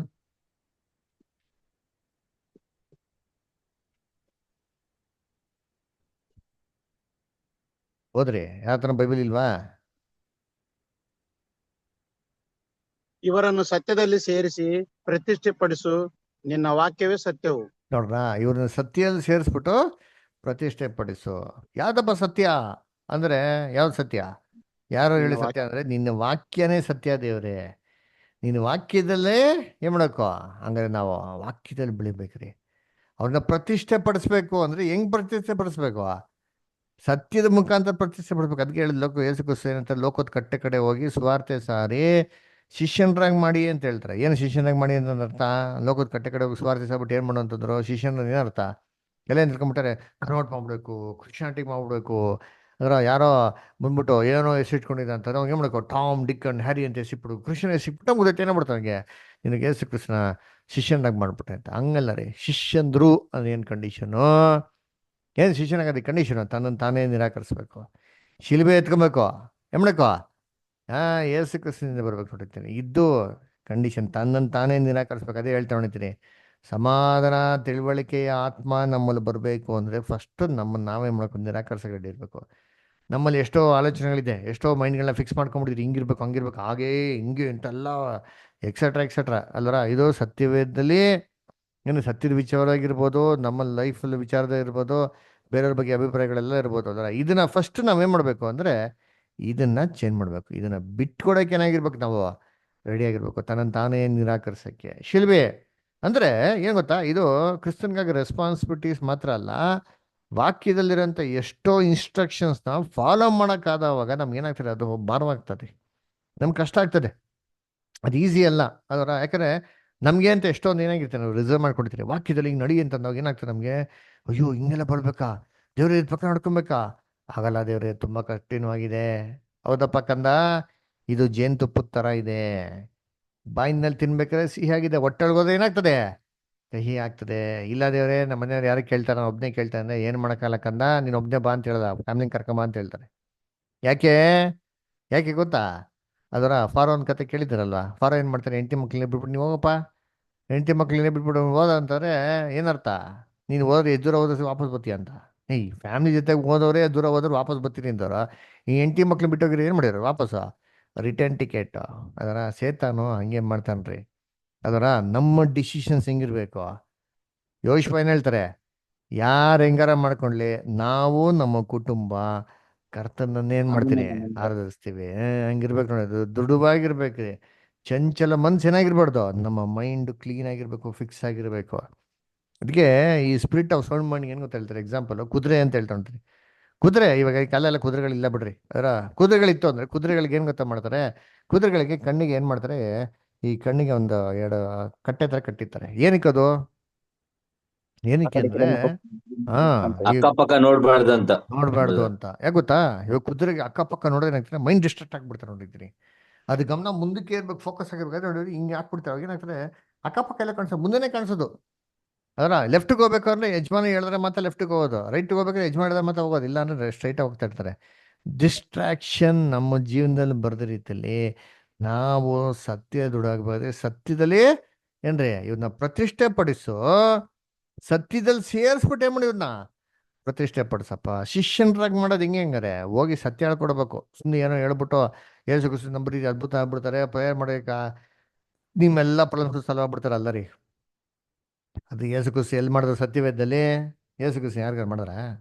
ಅದ್ಭುತ ಮಾಡಿದವ್ರಿಗೆಲ್ಲ ಹಂಗೆ ಅಂದ್ರ, ಅಯ್ಯೋ ಅದ್ಭುತ ಆಗ್ಬಿಡ್ತು ಕಂದ, ನಾಳೆಯಿಂದ ಬಂದ್ಬಿಡಮ್ಮ, ನನ್ನಿಂದ ಬಂದ್ಬಿಡು ಕಂದ, ನೋಡು ಅಲ್ಲೆಲ್ಲ ಅವರೇ ಪೇತ್ರ ಯೋವನ ಅವ್ರಿಗೆಲ್ಲ ಹಂಗೆ ಮಾಡಿದೆ, ಎಲ್ಲ ಅದ್ಭುತ ಮಾಡಿದೆ, ಎಲ್ಲ ಬಂದ್ಬಿಟ್ಟವ್ರು, ನೀನು ಬಂದ್ಬಿಡು ಕಂದ ಒಂದು ಚೀಲ ಎತ್ಕೊಂಡು ಅಂತಂದ್ರ ಯಾರಿಗೆ ಹೇಳೋರು? ಅದ್ಭುತ ಮಾಡೋರ್ಗೆ ಯಾರಿಗೋ ಒಬ್ರಿಗೆ ಹೇಳೋರ ಇದನ್ನ? ಏನು ಗೊತ್ತ ಹೇಳಿದ್ರಿ, ಅದ್ಭುತ ಮಾಡಿದವ್ರಿಗೆ ಯೇಸು ಕ್ರಿಸ್ತ ಏನಂತಂದ್ರು? ಕಣ್ಣಿಲ್ದಿರೋಂಗೆ ಕಣ್ಣು ಕೊಟ್ಟರು, ಕಿವಿ ಇಲ್ದಿರೋಂಗೆ ಕಿವಿ ಕೊಟ್ಟರು, ಕುಷ್ಠರೋಗ ಇಲ್ದಿರೋಂಗೆ ಕುಷ್ಠರೋಗ ಎಲ್ಲ ವಾಸಿ ಮಾಡಿಬಿಟ್ರು. ಅದರ ಅವ್ನಿಗೆಲ್ಲ ಅದ್ಭುತ ಮಾಡಿ ಮನೆ ಅವ್ನಿಗೆ ಏನು ಹೇಳಿದ್ರು ಕ್ರಿಸ್ತರು? ನನ್ನ ಹಿಂದೆ ಬಾ ಅಂತಂದ್ರ ಅಥವಾ ಏನಂದ್ರ?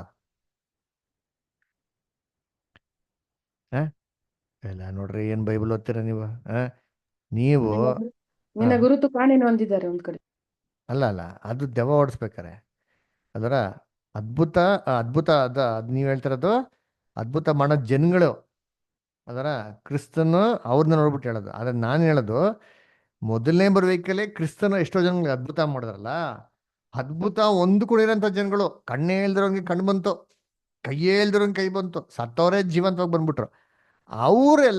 ಅವ್ರಿಗೆಲ್ಲರಿಗೂ ಕ್ರಿಸ್ತನು ಏನಂದ್ರು? ನನ್ನ ಹಿಂದೆ ಬಾ ಅಂತಂದ್ರ? ಇಲ್ಲ, ಊರಲ್ಲಿ ಹೋಗಿ ಲೋಕಕ್ಕೆ ಸಾರಿ ಅಲ್ಲಿ ಅಂತ. ವಾಕ್ಯವನ್ನು ಸಾರುವಂತದ್ದು. ನೀ ಪಾಪ ಮಾಡ್ಬೇಡ.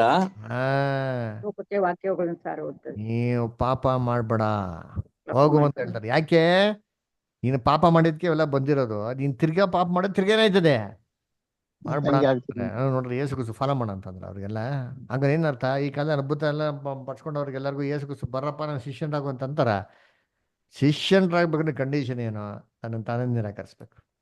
ಎಲ್ಲ ಐತೆ, ಎಲ್ಲ ಬಿಟ್ಬಿಡ್ಬೇಕು. ಕ್ರಿಸ್ತನ್ಗೋಸ್ಕರ ಮಾನ ಮರ್ಯಾದೆ ಎಲ್ಲ ತೆಗೆದು ತಿಪ್ಪೆಗೆಸಿಬೇಕು. ಅದರ ಬಿಟ್ಬಿಟ್ಟು ಕ್ರಿಸ್ತನ್ಗಾಗೆ ಮಾಡ್ಬೇಕು. ಕಷ್ಟ. ದೇವರೇ ನೀನ್ ವಾಕ್ಯ ಪ್ರಕರಣ ಕಷ್ಟ. ಹೌದಪ್ಪ, ನಡಿಬೇಕು. ದೇವ್ರನ್ನ ಪ್ರೀತಿ ಮಾಡ್ತೀಯ, ನಡಿ. ಸಮಾಧಾನ ಬುದ್ಧಿ ಬರ್ತದ ಅವಾಗ ಬಂದವಾಗ ಏನಾಗ್ತದೆ ಏನ್ರಿ? ಕ್ರಿಸ್ತನ ಹೆಜ್ಜೆಯಲ್ಲಿ ನಡೆದಂಗೆ ದೇವ್ರು ಎಲ್ಲಾ ರೀತಿ ಏನ್ ಮಾಡ್ತಾರೆ? ನಮ್ಗೆ ನಡೆಸ್ಕೊಡ್ತಾರೆ. ಓಕೆನಾ? ಸರಿ, ನಾವು ಸ್ಟಾಪ್ ಮಾಡೋಣ. ನೆಕ್ಸ್ಟ್ ವೀಕ್ ಕಂಟಿನ್ಯೂ ಮಾಡೋಣ. ಯಾರಿಗೇನು ಡೌಟ್ಸ್, ಕ್ವಶನ್ಸ್ ಏನೋ ಇದೆಯಾ? ಏನೋ ಪ್ರಶ್ನೆ ಇದೆಯಾ? ಸರಿ, ಏನಿಲ್ಲ ಅಂದ್ರೆ ಮಾರ್ಚ್ 31 ಅದರ ಪ್ರಭುರಾತ್ರಿ ಭೋಜನ ಇದೆ. ಚೆನ್ನಾಗಿ ಜ್ಞಾಪನ ಇಟ್ಕೊಳ್ಳಿ. ಆವತ್ತಿನ ದಿನ ಎಲ್ಲೆಲ್ಲಿ ಸಭೆಗಳಿದೆಯೋ ಆ ಸೋದರಗಳು ನಿಮ್ಮೂರಲ್ಲಿರೋ ಸಭೆಗಳಿಗೆಲ್ಲ ಸೇರಿ ಕರೆಕ್ಟಾಗಿ 5 ಗಂಟೆಯಿಂದ ಆರಾಧನೆ ಶುರು ಆಗ್ತದೆ. ಎಲ್ಲ ಪಾಲ್ಗೊಳ್ಳಿ, ಯಾರು ಮಿಸ್ ಮಾಡ್ಬಿಡಿ. ಅವತ್ತಿನ ದಿನ ರಜಾನೆ ಹಾಕ್ಬಿಡಿ. ಅದೇ ರೀತಿ ಏಪ್ರಿಲ್ 19ನೇ ತಾರೀಕು ಅದರ ಏನ್ರಿ ನಮ್ಮ ಒಂದು ಆನ್ಯುವಲ್ ಕನ್ವೆನ್ಷನ್ ಇರ್ತಾರೆ YMC ಅಲ್ಲಿ ಔಟ್ ಸ್ಟೇಷನ್ ಅಂತ. ಎಲ್ಲ ಸೋದರಗಳು ಇವಾಗ ಟ್ರೈನ್ ಬುಕ್ ಮಾಡಿಕೊಂಡು ಕನ್ವೆನ್ಷನ್ ಬರೋಕ್ಕೆ ಪ್ಲ್ಯಾನ್ ಮಾಡ್ಕೊಳ್ಳಿ. ಓಕೆನಾ? ಸರಿ, ದೇವ್ರ ವಾಕ್ಯಗಳನ್ನ ಆಶೀರ್ವದಿಸಲಿ.